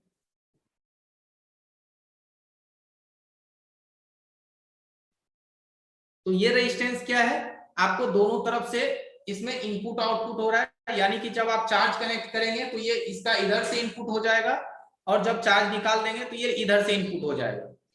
तो ये इनपुट आउटपुट ये दिख रहा है कि रेजिस्टेंस के दोनों छोर से ये वी-वैट की लाइन ले रहे हैं। तो वही चीज है, ये रेजिस्टेंस का 2 पॉइंट है जो कि वी-वैट का लाइन लेता है, एक पॉइंट एंड सेकेंड पॉइंट, और सेकेंड पॉइंट से लेने के बाद ये रेजिस्टेंस लग करके ये वोल्टेज जो है आपकी PMIIC यानी कि DC टू DCIC में चला जाता है ये वोल्टेज। ठीक है, तो सबसे पहले अभी हम DC टू DC के पास नहीं पहुंचेंगे, हम इस IC के काम करने की तरीके को समझेंगे कि ये कैसे काम करता है। तो सबसे पहले आप जान लीजिए कि इस बैटरी को तो वी-वैट मिल गया, वी-वैट मानिए सप्लाई तो इसे मिल गया, और ग्राउंड तो इसे मिलेगा ही, क्योंकि ग्राउंड तो यहाँ डायरेक्ट देखिए B2 पॉइंट में इसे ग्राउंड मिल गया। यानी IC को काम करने के लिए सबसे पहले क्या चाहिए, प्लस और माइनस। किसी भी आईसी को काम करने के लिए सबसे पहले सप्लाई जरूरी होता है। सप्लाई इसको मिल गया, सप्लाई मिलने के बाद अब ये आईसी क्या करेगा, सीपीयू से कम्युनिकेशन करेगा। सेकेंड स्टेप, किसी भी डिवाइस को काम करने के लिए सबसे पहले सप्लाई चाहिए, सप्लाई इसको मिल गया। सप्लाई मिलने के बाद इसको चाहिए कम्युनिकेशन, कि इसको कैसे काम करना है, क्या इसे आदेश मिलेगा, तो कम्युनिकेशन इसको देगा सीपीयू। ठीक है, यहां से अब आपके सेक्शन जो है, जब देखिए सिंपल सा फंडा होता है, जब तक आप किसी चीज की काम करने के तरीके को नहीं जानिएगा तो आप उसकी फॉल्ट को कैसे ढूंढिएगा, तब तो फिर आप अंदाजे में ऐसे निकाल के डालिएगा, भाई निकाल के डालते हैं कहीं बन जाए गलती से, लेकिन आपको उसकी तो वर्किंग मालूम नहीं है, ना इनपुट है ना आउटपुट मालूम है, ना उसकी कम्युनिकेशन मालूम है कि भाई साहब सीपीयू से वो कम्युनिकेशन हो रहा है कि नहीं हो रहा है। और आपको मालूम है कि अगर किसी भी सेक्शंस की मोबाइल में सीपीयू से कम्युनिकेशन अगर छूट जाए तो वो ऐसी काम करना बंद कर देता है, भले वो सही ही क्यों ना हो, काम नहीं करेगा। लाइट आईसी को आप इनेबल सिग्नल देना बंद कर दीजिए तो क्या वो काम करेगा, ऑडियो आईसी को आप सिग्नल देना बंद कर दीजिए तो क्या वो काम करेगा, तो नहीं करेगा। सबसे पहला चीज है वोल्टेज के बाद कम्युनिकेशन। तो इसकी कम्युनिकेशन लाइन क्या है, काफी छोटा आईसी है, 9 पिन का छोटा आईसी 9 पिन का है। अगर 9 पिन की आईसी की सर्किट को अगर आप नहीं समझ पाते हैं, सिंपल सी बात है, तो फिर अभी पीएम पीएमआई तो बचा हुआ है भाई साहब, पीएम पीएमआई अभी बचा हुआ है। तो पहले 9 पिन की सर्किट को समझिए, फिर आपके पास अभी बड़े बड़े पिन बचे हुए हैं। तो यहां से सबसे पहले प्लस और माइनस तो इसे मिल गया, प्लस माइनस मिलने के बाद अब ये आईसी क्या करेगा, सीपीयू से कम्युनिकेशन करेगा। तो सीपीयू से कम्युनिकेशन करने के लिए इसका लाइंस है, ध्यान से देखिए, SCL STA and GP out, यानी कि serial clock, serial data and GP out. यानी कि जीपी आउटपुट का मतलब होता है जनरल पर्पस इनपुट आउटपुट, यानी कि इस आईसी की जो अपनी पर्पस है उस पर्पस के लिए ये डेटा इनपुट आउटपुट करेगा। और सीरियल का काम होता है एससीएल, सीरियल क्लॉक, यानी कि किस टाइमिंग पे इस आईसी को एक्टिवेट होने हैं, और सीरियल डेटा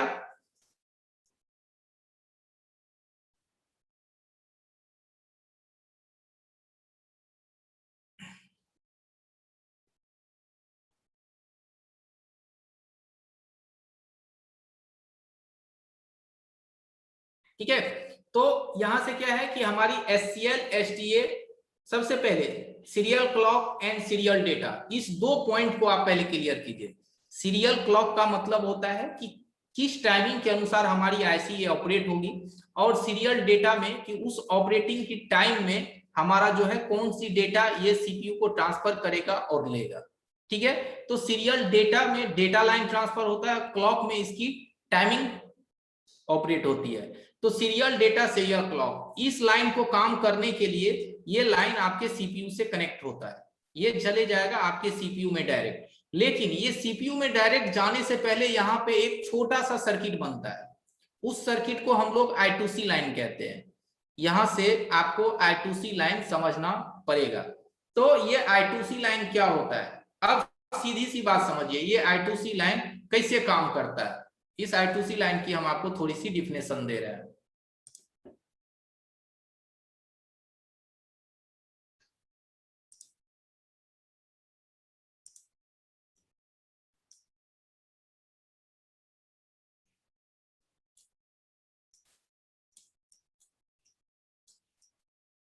ठीक है, ये CPU है,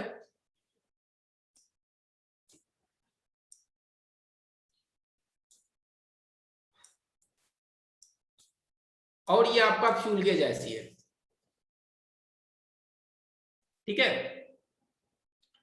अब I2C लाइन का मतलब होता है कि CPU और ये फ्यूल गेज ऐसी है, इसके बीच में एक कम्युनिकेशन लाइन जाता है डायरेक्ट।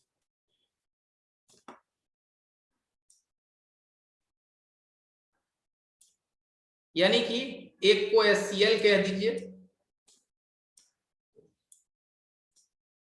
और एक को SDA कह दीजिए।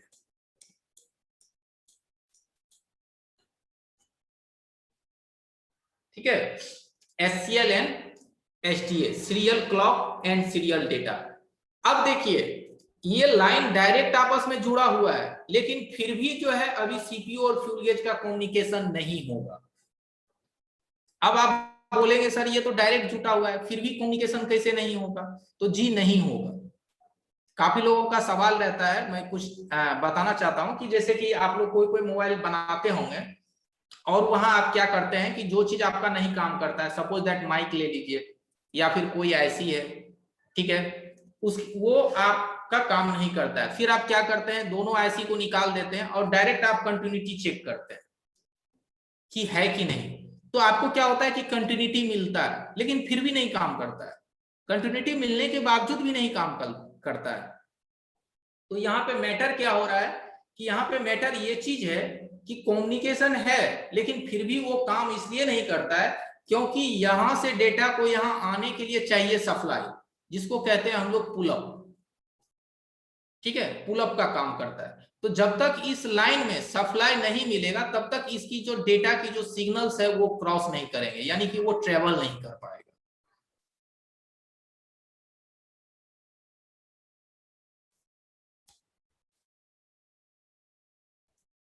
ठीक है, कि जब तक इस पे सप्लाई नहीं आएगा, तो इस पे सप्लाई दिया कैसे जाएगा? तो आपकी मोबाइल में मेन पावर ऐसी लगा हुआ है,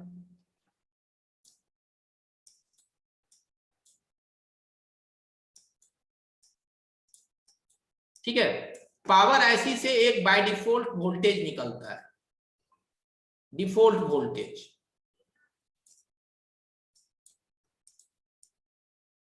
ठीक है, 1.8 वोल्ट एक पावर ऐसी से एक डिफॉल्ट वोल्टेज निकलता है, जिसको कहते हैं 1.8 वोल्ट पावर ऐसी, मेन पावर ऐसी जो मैंने दिखाया था U0701, वो डिफॉल्ट वोल्टेज होता है। उस वोल्टेज को सर्किट के कई जगहों पे दिया जाता है। वो वोल्टेज जिस तरह से आपकी पॉजिटिव लाइन आपके सर्किट में घूमता है, जैसे कि RFIC पे जाता है, फिर ये आ गया फ्यूल गेज पे, फिर ये जाएगा DC टू DC IC पे, तो उस तरह से ये 1.8 की जो वोल्टेज है, ये एक बाय डिफॉल्ट वोल्टेज आपका पावर ऐसी बनाता है। वो बाय डिफॉल्ट मतलब किसी के लिए वो स्पेशल वोल्टेज नहीं है, डिफॉल्ट वोल्टेज है, जिसको भी जरूरत पड़ेगा उस वोल्टेज की लाइन से अपना लाइन ले सकता है।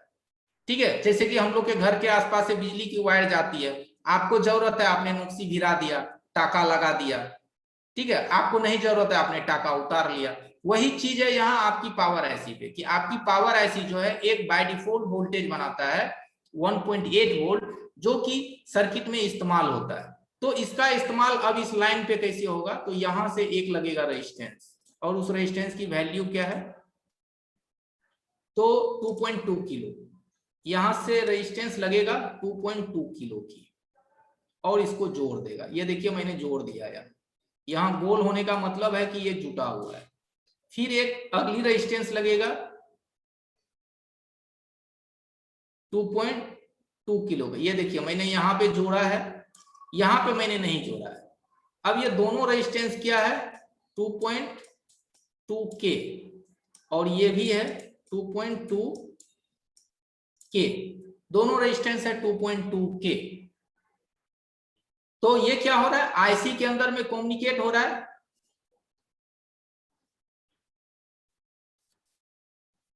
अब देखिए इसी को कहते हैं I2C।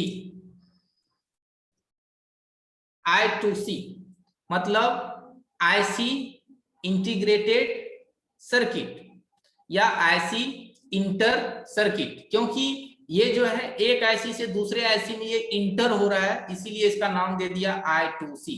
अगर इसको जाने तो ये होता है आईसी इंटर, यानी I2 का मतलब होता है दो IIC, तो उसी को कर दिया I2C, यानी कि डबल आईसी IIC, तो I2C, तो IIC इंटर सर्किट, इसी को कहते हैं I2C।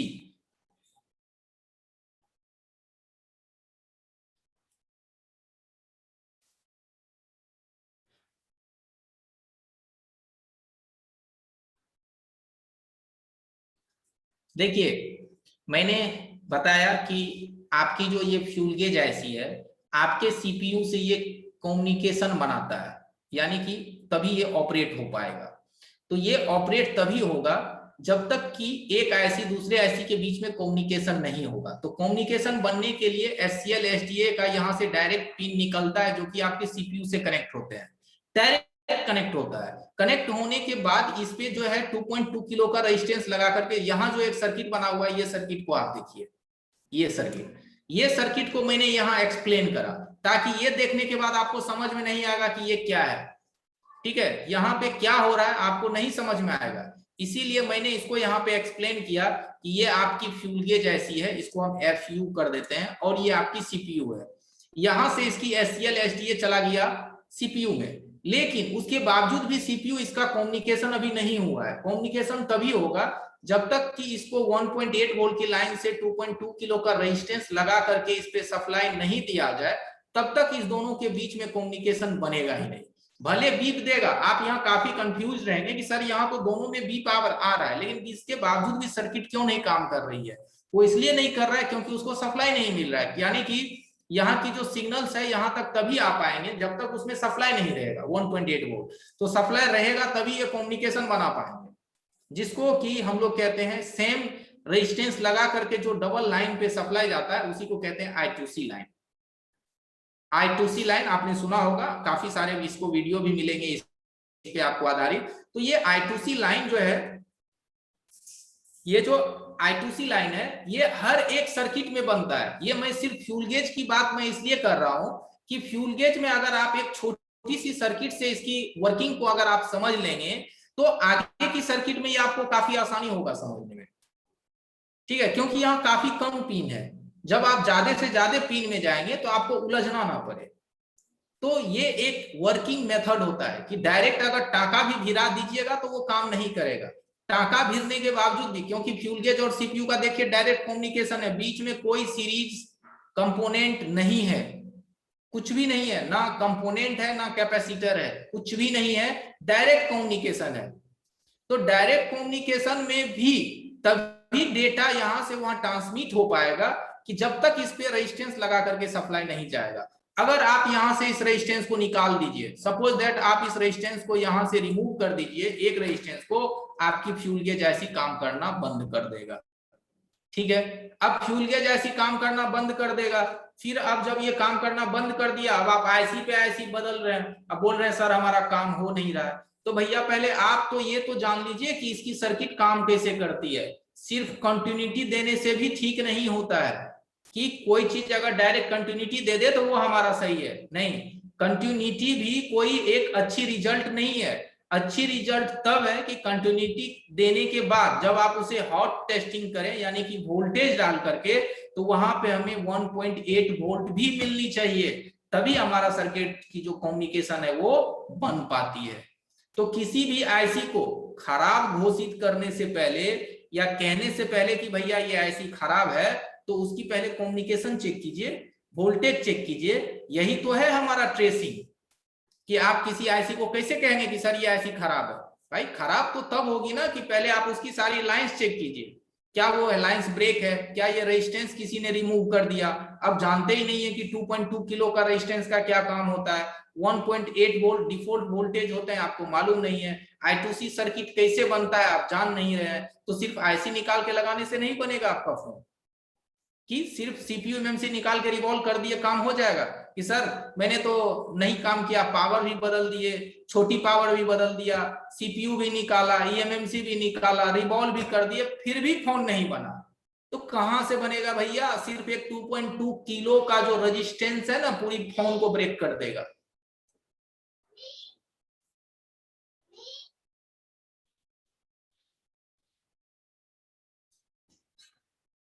ठीक है, तो ये सब सारी जो है एक वर्किंग मेथड है। तो अब मेरे ख्याल से आप I2C लाइन समझ गए होंगे कि ये हमारा I2C लाइन क्या होता है। यही I2C लाइन को ये बगल में दिखाया गया है, ये I2C लाइन कहते हैं इसे। ठीक है, तो इसे कहते हैं I2C लाइन, ये आपका पुल अप का काम करता है। चलिए अब इस सर्किट के बाद हम आगे बढ़ते हैं।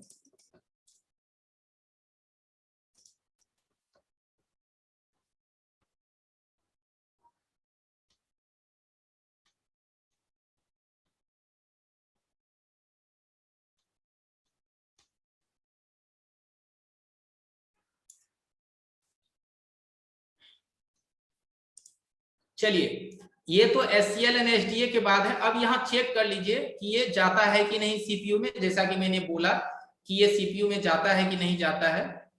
तो यहां से इसको इस पे आप क्लिक कीजिएगा तो ये आपको सीपीयू पे लेके चला जाएगा। यहाँ देखिए हम क्लिक किए तो यहाँ देखिए buck assembly I2C SDA and back assembly I2C SCL, ये कहाँ आया है। यहाँ देखिए, यहाँ आप ध्यान से देखिए, पहले टाइपिंग से दिमाग हटाइए भाई साहब, सारे कोई टाइपिंग से दिमाग हटाइए, नहीं तो कीबोर्ड पे रह जाएगा, यहाँ लटक जाइएगा।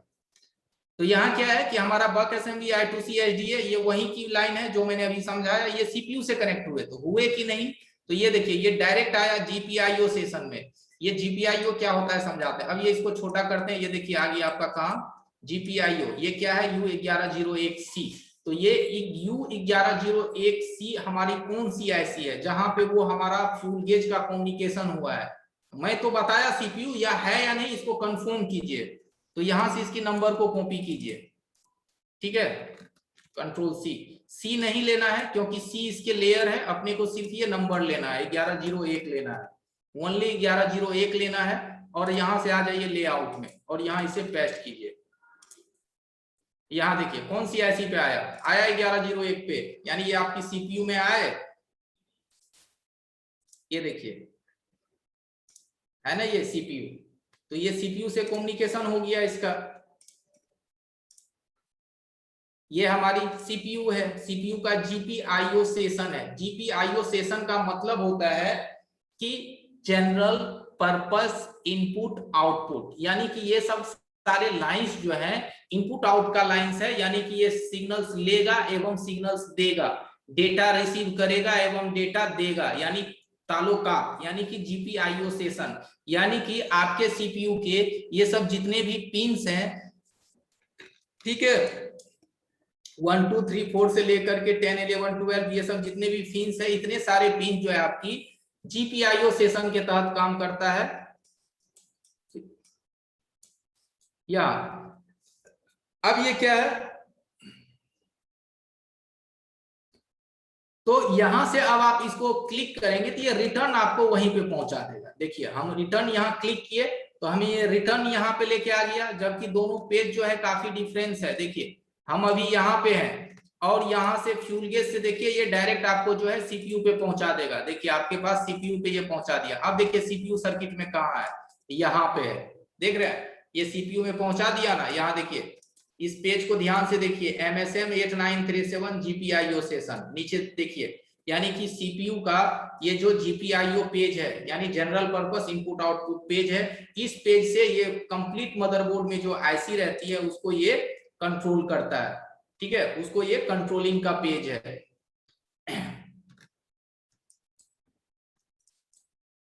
तो यहां से हम डायरेक्ट फिर आप रिटर्न आ जाइएगा।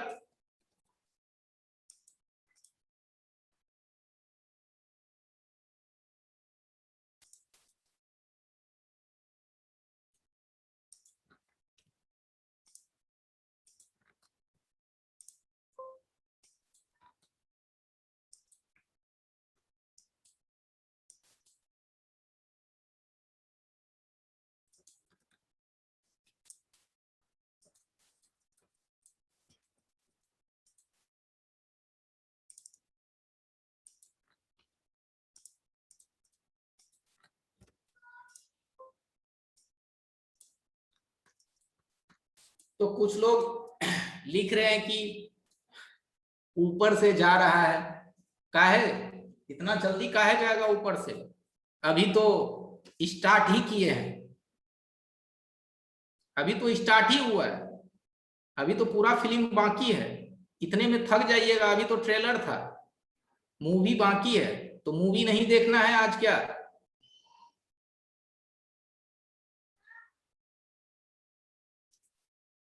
चलिए ठीक है, थोड़ा सा और आगे बढ़ते हैं।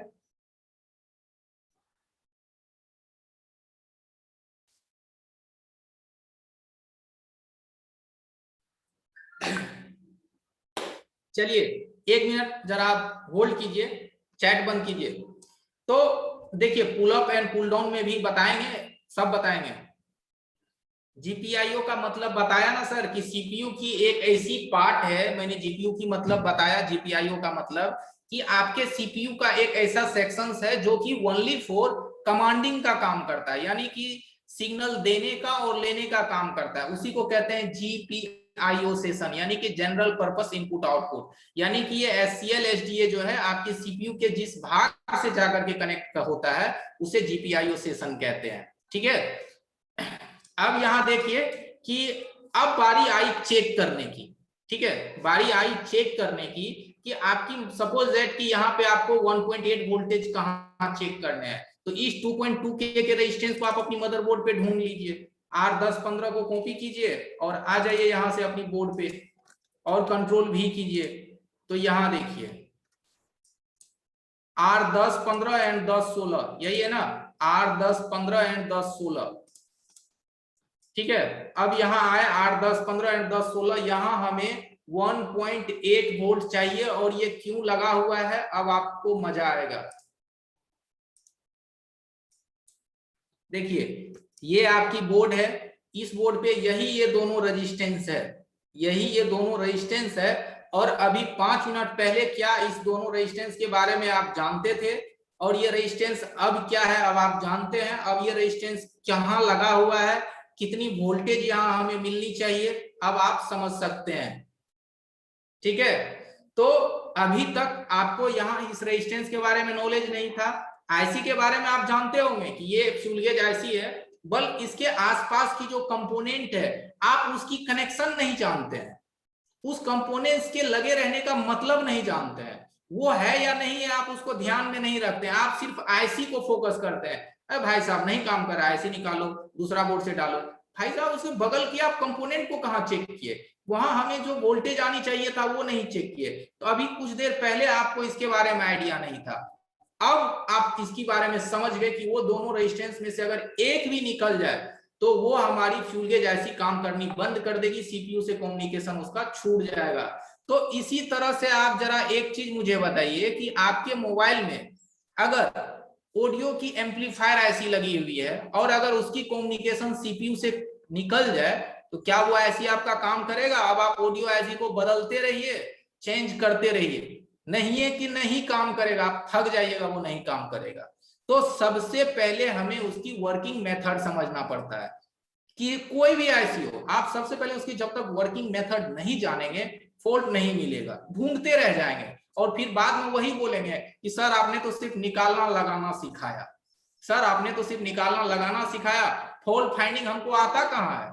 तो फॉल्ट फाइंडिंग अब आपको आएगा, अब आप फॉल्ट को फाइंड कर पाएंगे, ढूंढ पाएंगे कि भाई साहब यहाँ इतनी आनी चाहिए, नहीं आ रहा है, हमारा मेन लाइन से डिफॉल्ट वोल्टेज नहीं बन रहा है, डिफॉल्ट वोल्टेज नहीं बन रहा है तो यहाँ पे वोल्टेज आ नहीं रहा है तो काम कैसे करेगा? तो यही चीज होता है। चलिए अभी आगे बढ़ते हैं, वक्त को बिना गंवाए। देखिए 2.2 किलो का रजिस्टर है तो एक साइड 1.8 वोल्ट आएगा तो दूसरी साइड पे आपको 1.6 या 1.7 वोल्ट आएंगे, ठीक है। ऐसा नहीं है कि वहां पे कम वोल्ट आएगा, 1.67 1.67 आएंगे, ज्यादा वो रेजिस्टेंस जो है प्रतिरोध नहीं करता है, एकदम बहुत कम करता है। नहीं जंपर नहीं कर सकते हैं बॉस, के का रेजिस्टेंस है, जंपर नहीं करना है, रेजिस्टेंस लगाना है। हमने बताया है कि जितने भी ओम्स की रेजिस्टेंस है आप वहां जंपर कर सकते हैं, मगर के की वोल्टेज जहां हो वहां पे जंपर नहीं करना है, वो असुरक्षित है, वो सुरक्षित नहीं है, वहां रेजिस्टेंस ही आप लगाएं बेहतर है। आगे देखिए कि अगली है हमारी पॉइंट जीपी आउट। ठीक है,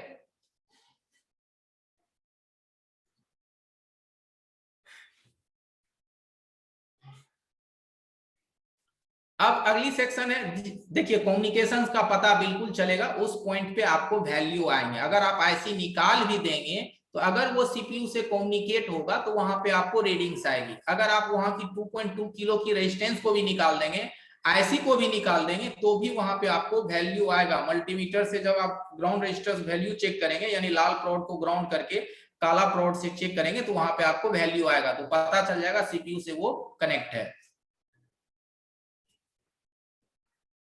अगली है इसकी पॉइंट है आपको जीपी आउट पॉइंट पे, जीपी आउट को। ठीक है, जीपी आउट यानी कि ये भी आपके सीपीयू से कनेक्ट रहते हैं।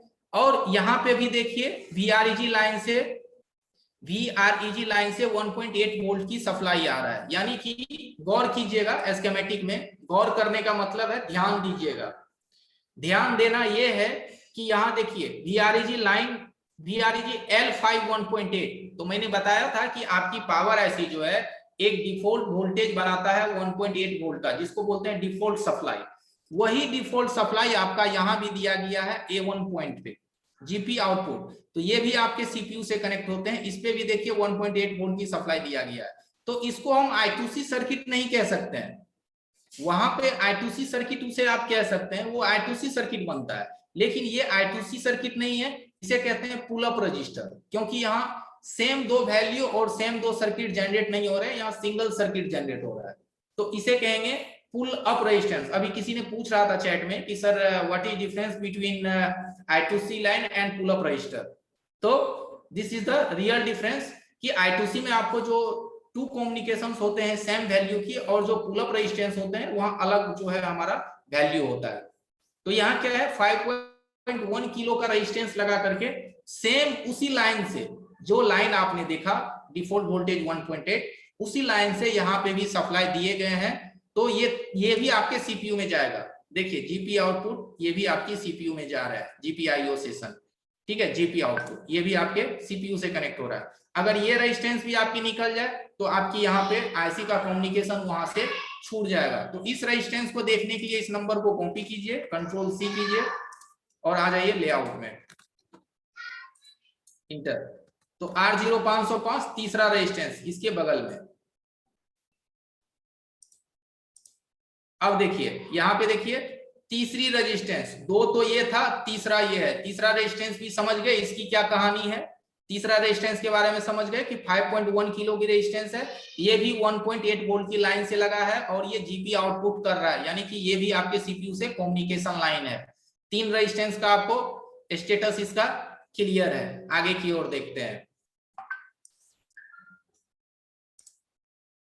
ठीक है, अब अगली पॉइंट देखिए कि बैटरी का थर्मल जो है ये ले रहा है, बैटरी का थर्मल पॉइंट जो है ये कनेक्ट कर रहा है इस आईसी से।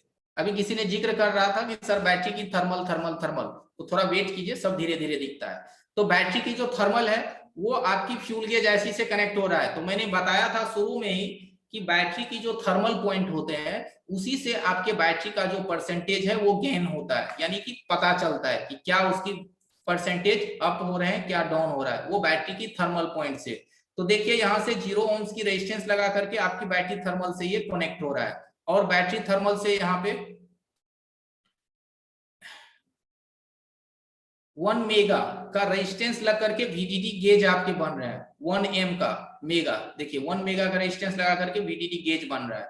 तो यहाँ पे आप देखिए कि अगली रेजिस्टेंस आपको मिलेगा 0 ohms की R0514, कंट्रोल सी करते हैं।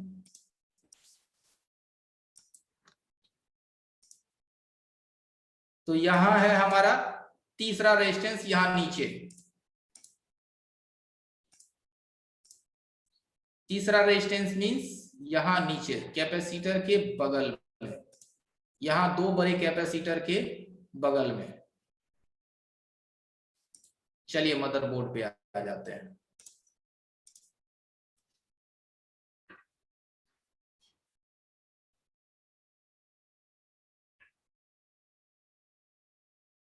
चलिए अभी तक जो है आपने ये दोनों रेजिस्टेंस का मतलब समझ गया, इस रेजिस्टेंस की मतलब आप समझ गए।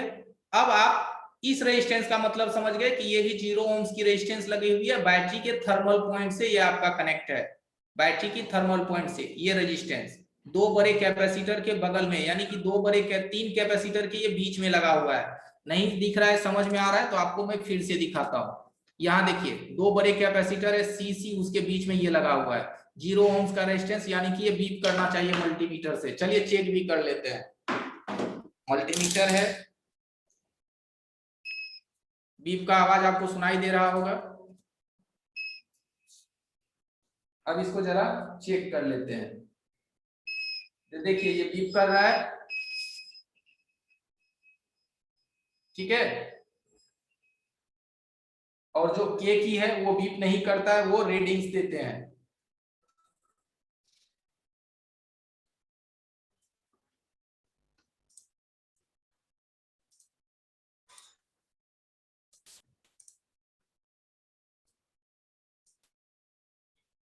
ठीक है, उसके बाद ये 1 एम का रेजिस्टेंस लगा करके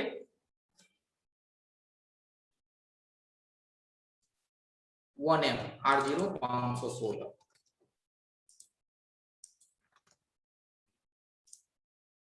यहां देखिए यहां पे हमारा 1 मेगा का रेजिस्टेंस लगा हुआ है।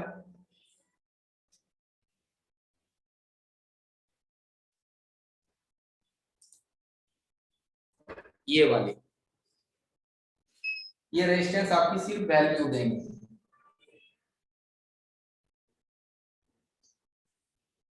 ठीक है, ये वैल्यू दे रहा है। तो अब आप यहां देख सकते हैं कि एक सेकेंड, यहां देखिए आपको इमेज में दिख रहा होगा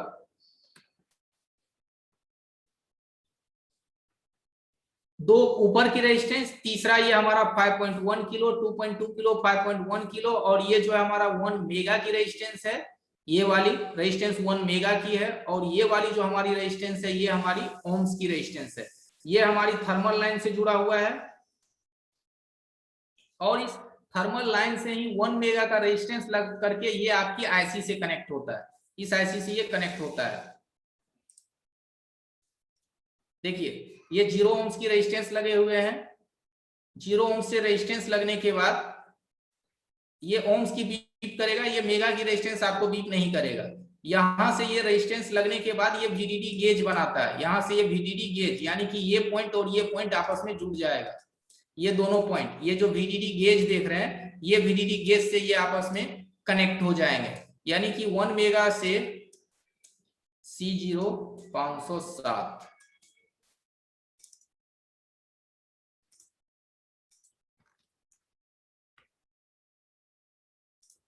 एक मिनट,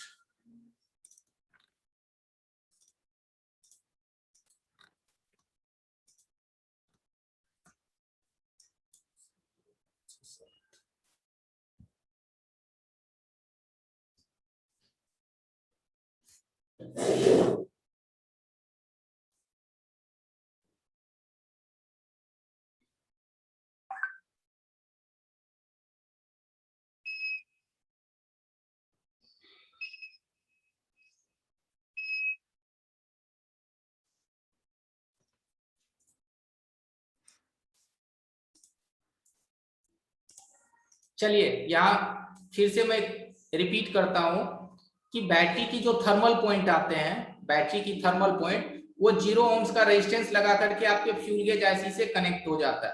ठीक है, हमारी आवाज सुन पा रहे हैं? बैटरी का थर्मल पॉइंट 0 ओम्स का रेजिस्टेंस लग करके आपके ये आईसी से कनेक्ट हो रहा है, और यहीं से 1 मेगा का एक रेजिस्टेंस लग करके, ये जो है ये नहीं लगाया गया, NF जो यहाँ देख रहे हैं ये यहाँ नहीं लगाया गया है, यहां से 1 मेगा का रेजिस्टेंस लगा करके ये कनेक्शन जो है आपकी इससे जुड़ जाता है B3 पिन से, B3 पिन से ये कनेक्ट हो जाता है। यानी कि 1 मेगा रेजिस्टेंस का जो एक पोल है ये आपको इस कैपेसिटर से बचेगा। ठीक है, यहाँ जो सर्किट को है यहाँ से इस तरह से मिलना चाहिए था सर्किट, बल्कि ये स्कीमेटिक्स में मिलाता नहीं है, हर एक पॉइंट का वो कनेक्शन देकर के छोड़ देता है। यानी कि अगर आप यहाँ क्लिक करेंगे तो ये आपको ये चीज दिखाएगा, ये दिखाएगा। तो यहाँ आप इसको चेक करने के लिए क्या कर सकते हैं कि 1 मेगा का जो ये रेजिस्टेंस है, रेजिस्टेंस का एक छोर जो है आपको आपके यहाँ इस कैपेसिटर से बजनी चाहिए। ठीक है, हमारे कहने का मतलब है कि अगर ये पॉइंट इससे जुट रहा है, आप समझ पा रहे होंगे हमारे कहने की मतलब, अगर ये रेजिस्टेंस ये पॉइंट अगर इससे जुटेगा तो सीधा सा बात है ये लाइन आकर के इससे टच हो जाएगा। अगर ये टच होगा तो ये 1 मेगा की जो रेजिस्टेंस है ये कैपेसिटर से बीप करना चाहिए। ठीक है।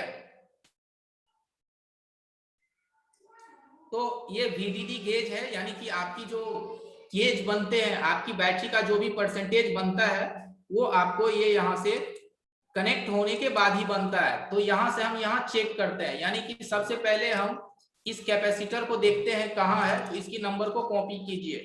ये कैपेसिटर देखिए कहाँ है बोर्ड में। तो ये कैपेसिटर देखिए फ्यूल गेज ऐसी के ऊपर है, यानी कि अगर इमेज में देखें तो ये कैपेसिटर जो है हमारा ये फ्यूल गेज ऐसी के यहाँ ऊपर में, ये बड़ी वाली कैपेसिटर पहला, ध्यान दीजिएगा सर्किट पे, नहीं तो कंफ्यूज आ जाइएगा। ये हमारा कैपेसिटर है, ये पहली कैपेसिटर है, यहाँ आना चाहिए 1 मेगा का। और उसके बाद है कि अगली चीज है हमें 1 मेगा का रेजिस्टेंस देखना है। ये 1 मेगा का रेजिस्टेंस, तो R0 516 लीजिए।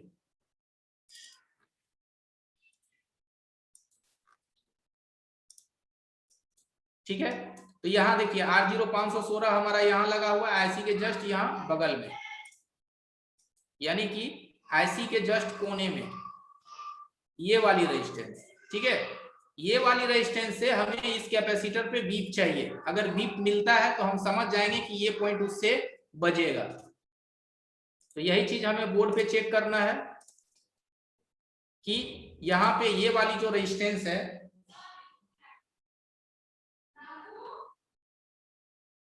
इस कैपेसिटर से बजनी चाहिए। ठीक है, यहां से ये हमारा इस पे बजना चाहिए। चलिए चेक कर लेते हैं।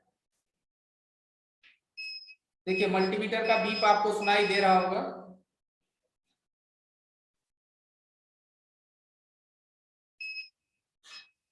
देखिए बज रहा है।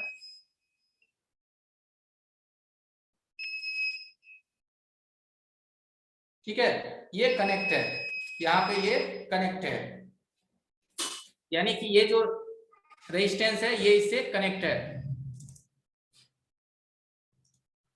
यानी कि ये जो रेजिस्टेंस है अभी जो आप देख रहे हैं ये यहाँ इस कैपेसिटर से कनेक्ट है। R0 515 खाली है, यहाँ नहीं है सर्किट पे।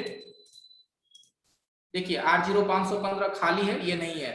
तो यहाँ से ये क्या होगा कि ये हमारी कैपेसिटर से ये बज रहे हैं, यानी ये VDD गेज इससे ये कनेक्ट हो जाएगा।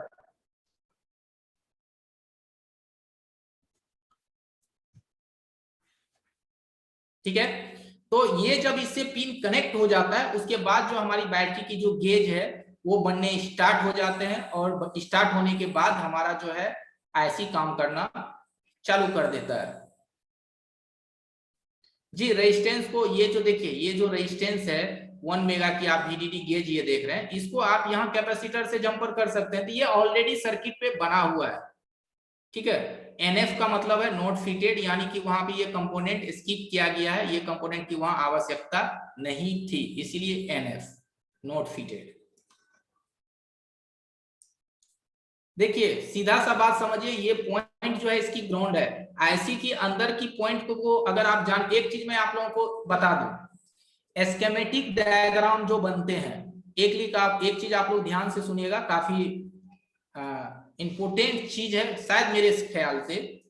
स्कीमेटिक्स की जो डेटा रहती है, ये जो आप पढ़ रहे हैं, जो डेटा मैं आपको समझाने की कोशिश कर रहा हूं, ये डेटा गुप्त लेयर होता है। गुप्त लेयर का मतलब होता है कि कंपनी जो भी हैंडसेट बनाती है वो कंपनी चाहती है कि हमारी जो कोई डेटा है उस डेटा को कोई रीड ना कर सके, कोई समझ ना पाए। इसीलिए उस डेटा को वो आप इस तरह से वो उसे मॉडिफाई करते हैं कि उसकी भाषा को सिर्फ वही समझ पाए, हम लोग उसकी भाषा को ना समझ पाए। इसीलिए काफी सारे पिन का नाम जो है वो आपको अजीब अजीब नाम लिखेगा। अब जैसे देखिए यहाँ VDD है, तो ये पॉइंट तो हमारा ग्राउंड है, तो कंपनी तो इसे ग्राउंड भी लिख सकता था GND।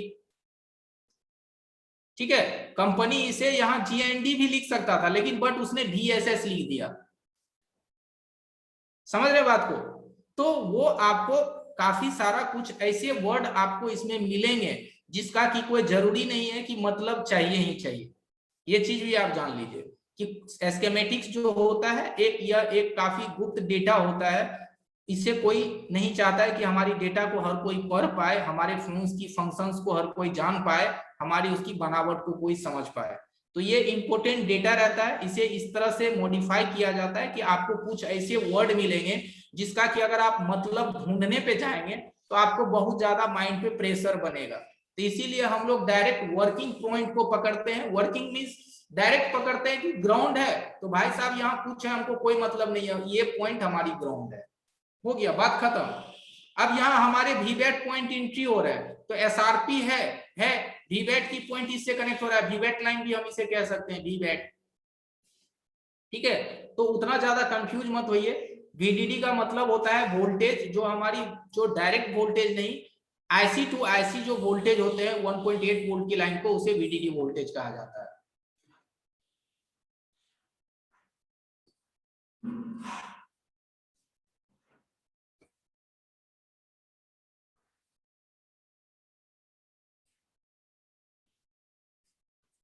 हाँ तो सही है, VSS negative voltage of MOSFET, जी ठीक है, लेकिन डायरेक्ट ग्राउंड भी लिखे दे तो क्या फर्क पड़ता है, डायरेक्ट ग्राउंड से भी वो पता चल जाएगा कि भाई ये पॉइंट हमारा ग्राउंडिंग है।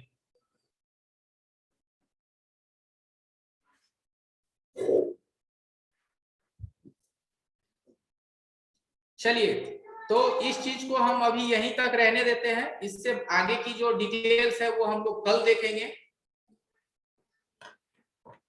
तो इसके बाद कल की जो टॉपिक है वो हमारा फ्यूल गेज आईसी पे हम चलेंगे, sorry DC to DC IC पे चलेंगे। तो हमारा सिर्फ आप लोगों से इतना ही कहना है कि जो चीज मैंने बताया इसको थोड़ा सा ध्यान दीजिए, इस पे फोकस कीजिए। जितनी अच्छी आप इसे रगड़ सकते हैं, जितने ज्यादा आप स्कीमेटिक्स को रगड़ेंगे, मदरबोर्ड को सामने में रखिए, स्कीमेटिक्स को खोलिए और रगड़िए, जितनी रगड़ेंगे उतनी आपकी जो है, उतनी ज्यादा आपको इसको समझने में आसानी होगा और उतनी ज्यादा आपको मदरबोर्ड की नॉलेज हो पाएगी। तो कल आप लोग जरा मुझे याद दिला देंगे कि हमारा टॉपिक जो है फ्यूल गेज में कंप्लीट होने को था, अगली हमारी DC टू DC आईसी पे चलेगी, क्योंकि 3-4 क्लासेस लेने पड़ते हैं तो मैं थोड़ा कंफ्यूज रहता हूँ कि कौन सी बैच में मैंने क्या पढ़ाया था। ऐसे मैं नोट कर लेता हूँ, मैं भी जरा लिख लेता हूँ कि आपकी मैंने कहाँ छोड़ा है, वहां से लेके चलना है।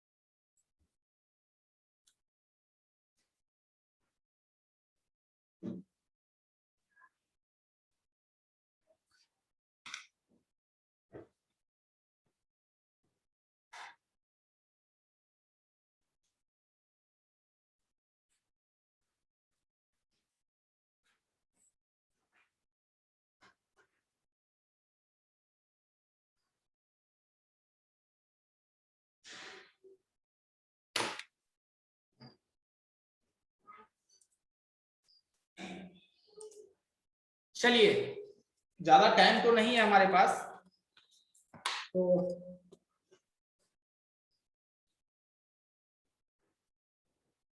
देखिए काफी लोग हाथ खड़े कर रहे हैं तो माफी चाहेंगे, सवाल हम नहीं ले पाएंगे, तो एक ही दो सवाल ले पाएंगे, तो आप लोग थोड़ा सा सब्र कीजिए, एक दो सवाल में ही आप लोगों का जवाब छुपा हुआ होगा। तो और सुनील राणा जी बताइए आप क्या पूछना चाह रहे हैं? सुनील राणा जी, नहीं हेलो। सुन पा रहे? हेलो। जी जी बताइए। जी सर, अभी सवाल भूल गया। सवाल भूल गए? ओके, अच्छा कोई नहीं, याद आएगा तो पूछ लीजिएगा। Okay sir. चलिए संदीप जी, जी संदीप जी सुन पा रहे हैं? अरे हमको तो लगता है इतने मैंने कोशिश किया आप लोगों को समझाने का, लेकिन फिर भी सवाल रह जाते हैं। काश वो दिन आए कि समझाने के बाद सवाल मिले ही नहीं।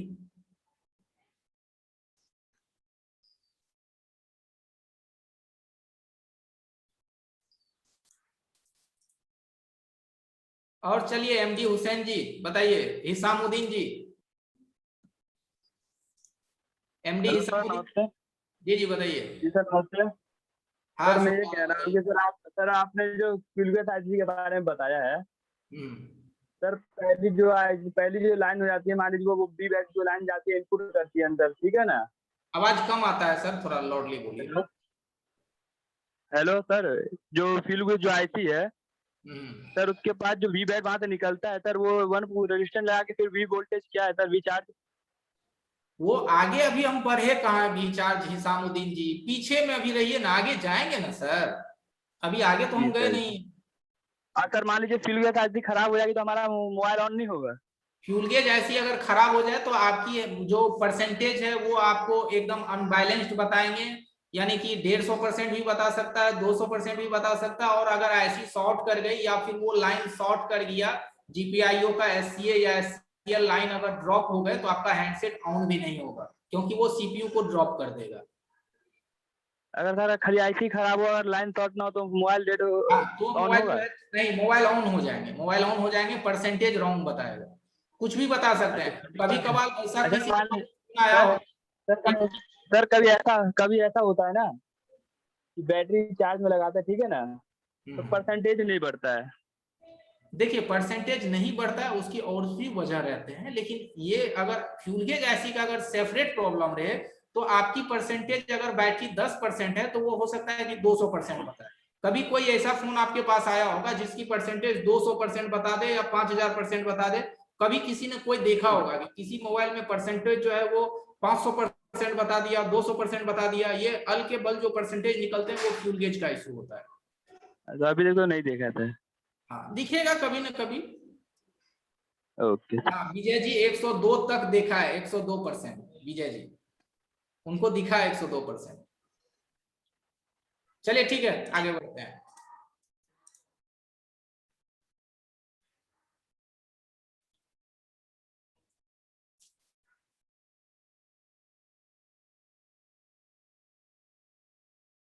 चलिए सिद्दुकुल इस्लाम जी।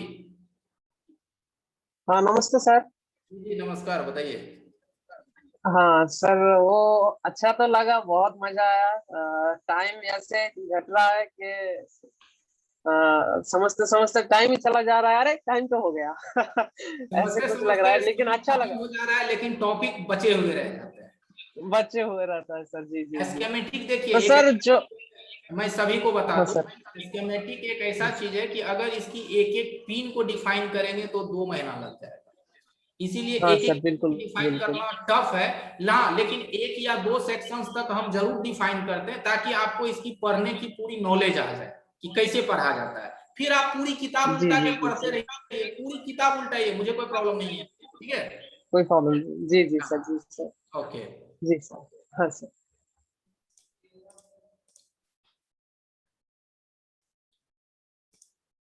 जी अजय जी बताइए, आप बाय बाय बोल रहे हैं कि बुला रहे हैं, कुछ पता ही नहीं चल रहा नहीं है। सर, आज की क्लास में बहुत ही अच्छा बहुत सीखने को मिला, बहुत अच्छा मजा आया सीखने के लिए। अच्छा अच्छा जी जी। सर मैंने नोट डाउन किया है मेरे क्वेश्चन को, और मैं नोट डाउन भी कर रहा हूँ, मैं कॉपी लेके बैठा हुआ हूँ। अरे बहुत बढ़िया, नोट डाउन करते हैं तब तो बहुत बढ़िया है।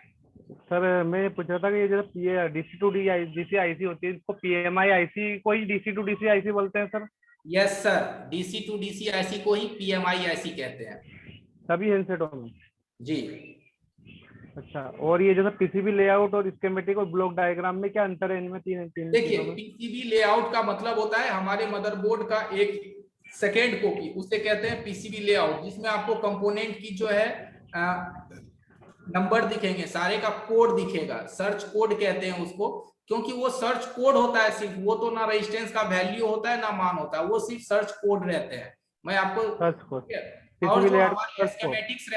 स्केमेटिक्स रहते हैं उसमें कंप्लीटली आपको डायग्राम मिलता है, यानी कि एक पॉइंट टू दूसरे पॉइंट जो मैंने आपको अभी दिखाया। और जो हाँ ब्लॉक डायग्राम होते हैं वो सिंपली जो है हर आईसी का एक ब्लॉक बना करके, डब्बा बना करके दिखा दिया जाता है कि कौन किससे कनेक्टेड है। तो यही फर्क है। जैसे फोटो में जैसे फोटो नजर आता है इस टाइप से। हाँ, बस बस बस।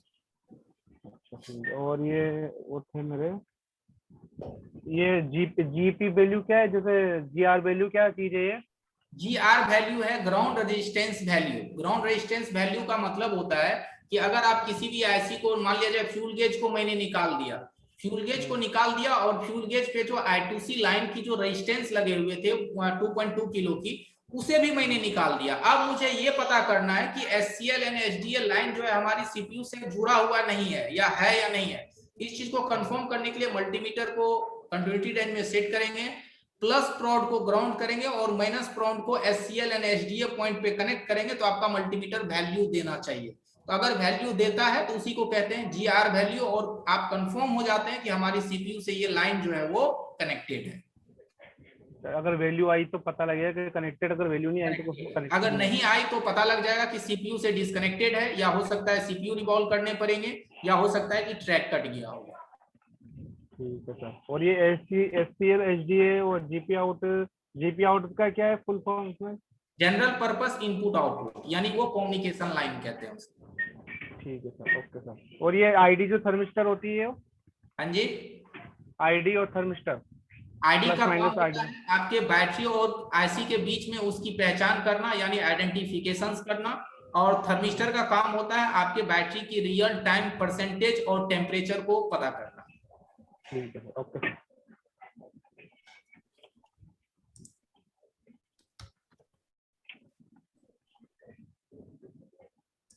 जी सोनू कुमार जी पूछिए। सोनू कुमार। जी सर, नमस्कार सर। जी जी हाँ सर, हेलो। जी जी।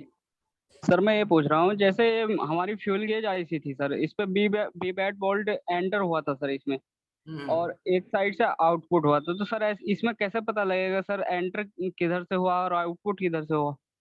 देखिए, नीचे से जब आप बैटरी लगाते हैं, ठीक है, जी सुन पा रहे हैं? जी जी जी कि बैटरी जब आप लगाते हैं तो आपके रेजिस्टेंस में सीधा दिख रहा है कि रेजिस्टेंस आपकी सीरीज में लगी हुई है। जी। एक चीज, चलिए मैं डायग्राम बना के दिखा देता हूं, अगर कंफ्यूजन है तो मैं कोशिश करता हूं कि आपको अच्छे से समझ में आए। चलिए मैं अपना स्क्रीन शेयर करता हूं।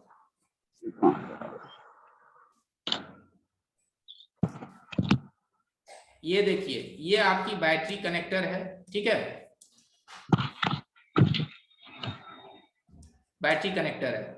यहां से आपकी जो है एक बड़ी वाली रेजिस्टेंस लगा हुआ है, व्हाइट कलर का, ठीक है, ये रेजिस्टेंस लगा हुआ है।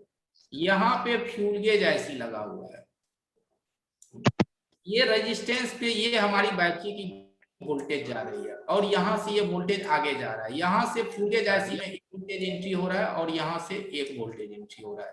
तो इससे क्या हो रहा है कि ये वोल्टेज को ये यहाँ से ये सेंस करता है। आपकी बैटरी की जो वोल्टेज है, ये जो यहाँ से इनपुट हो रहा है और यहाँ से जो ये निकल रहा है, ये इसे सेंस करता है। ये इस तरह से आपकी फ्यूल गेज ऐसी में वोल्टेज एंट्री हो रहा है, ठीक है, दिख रहा है आपको? जी। हाँ, इसी तरीके से ये इनपुट आउटपुट हो रहा है।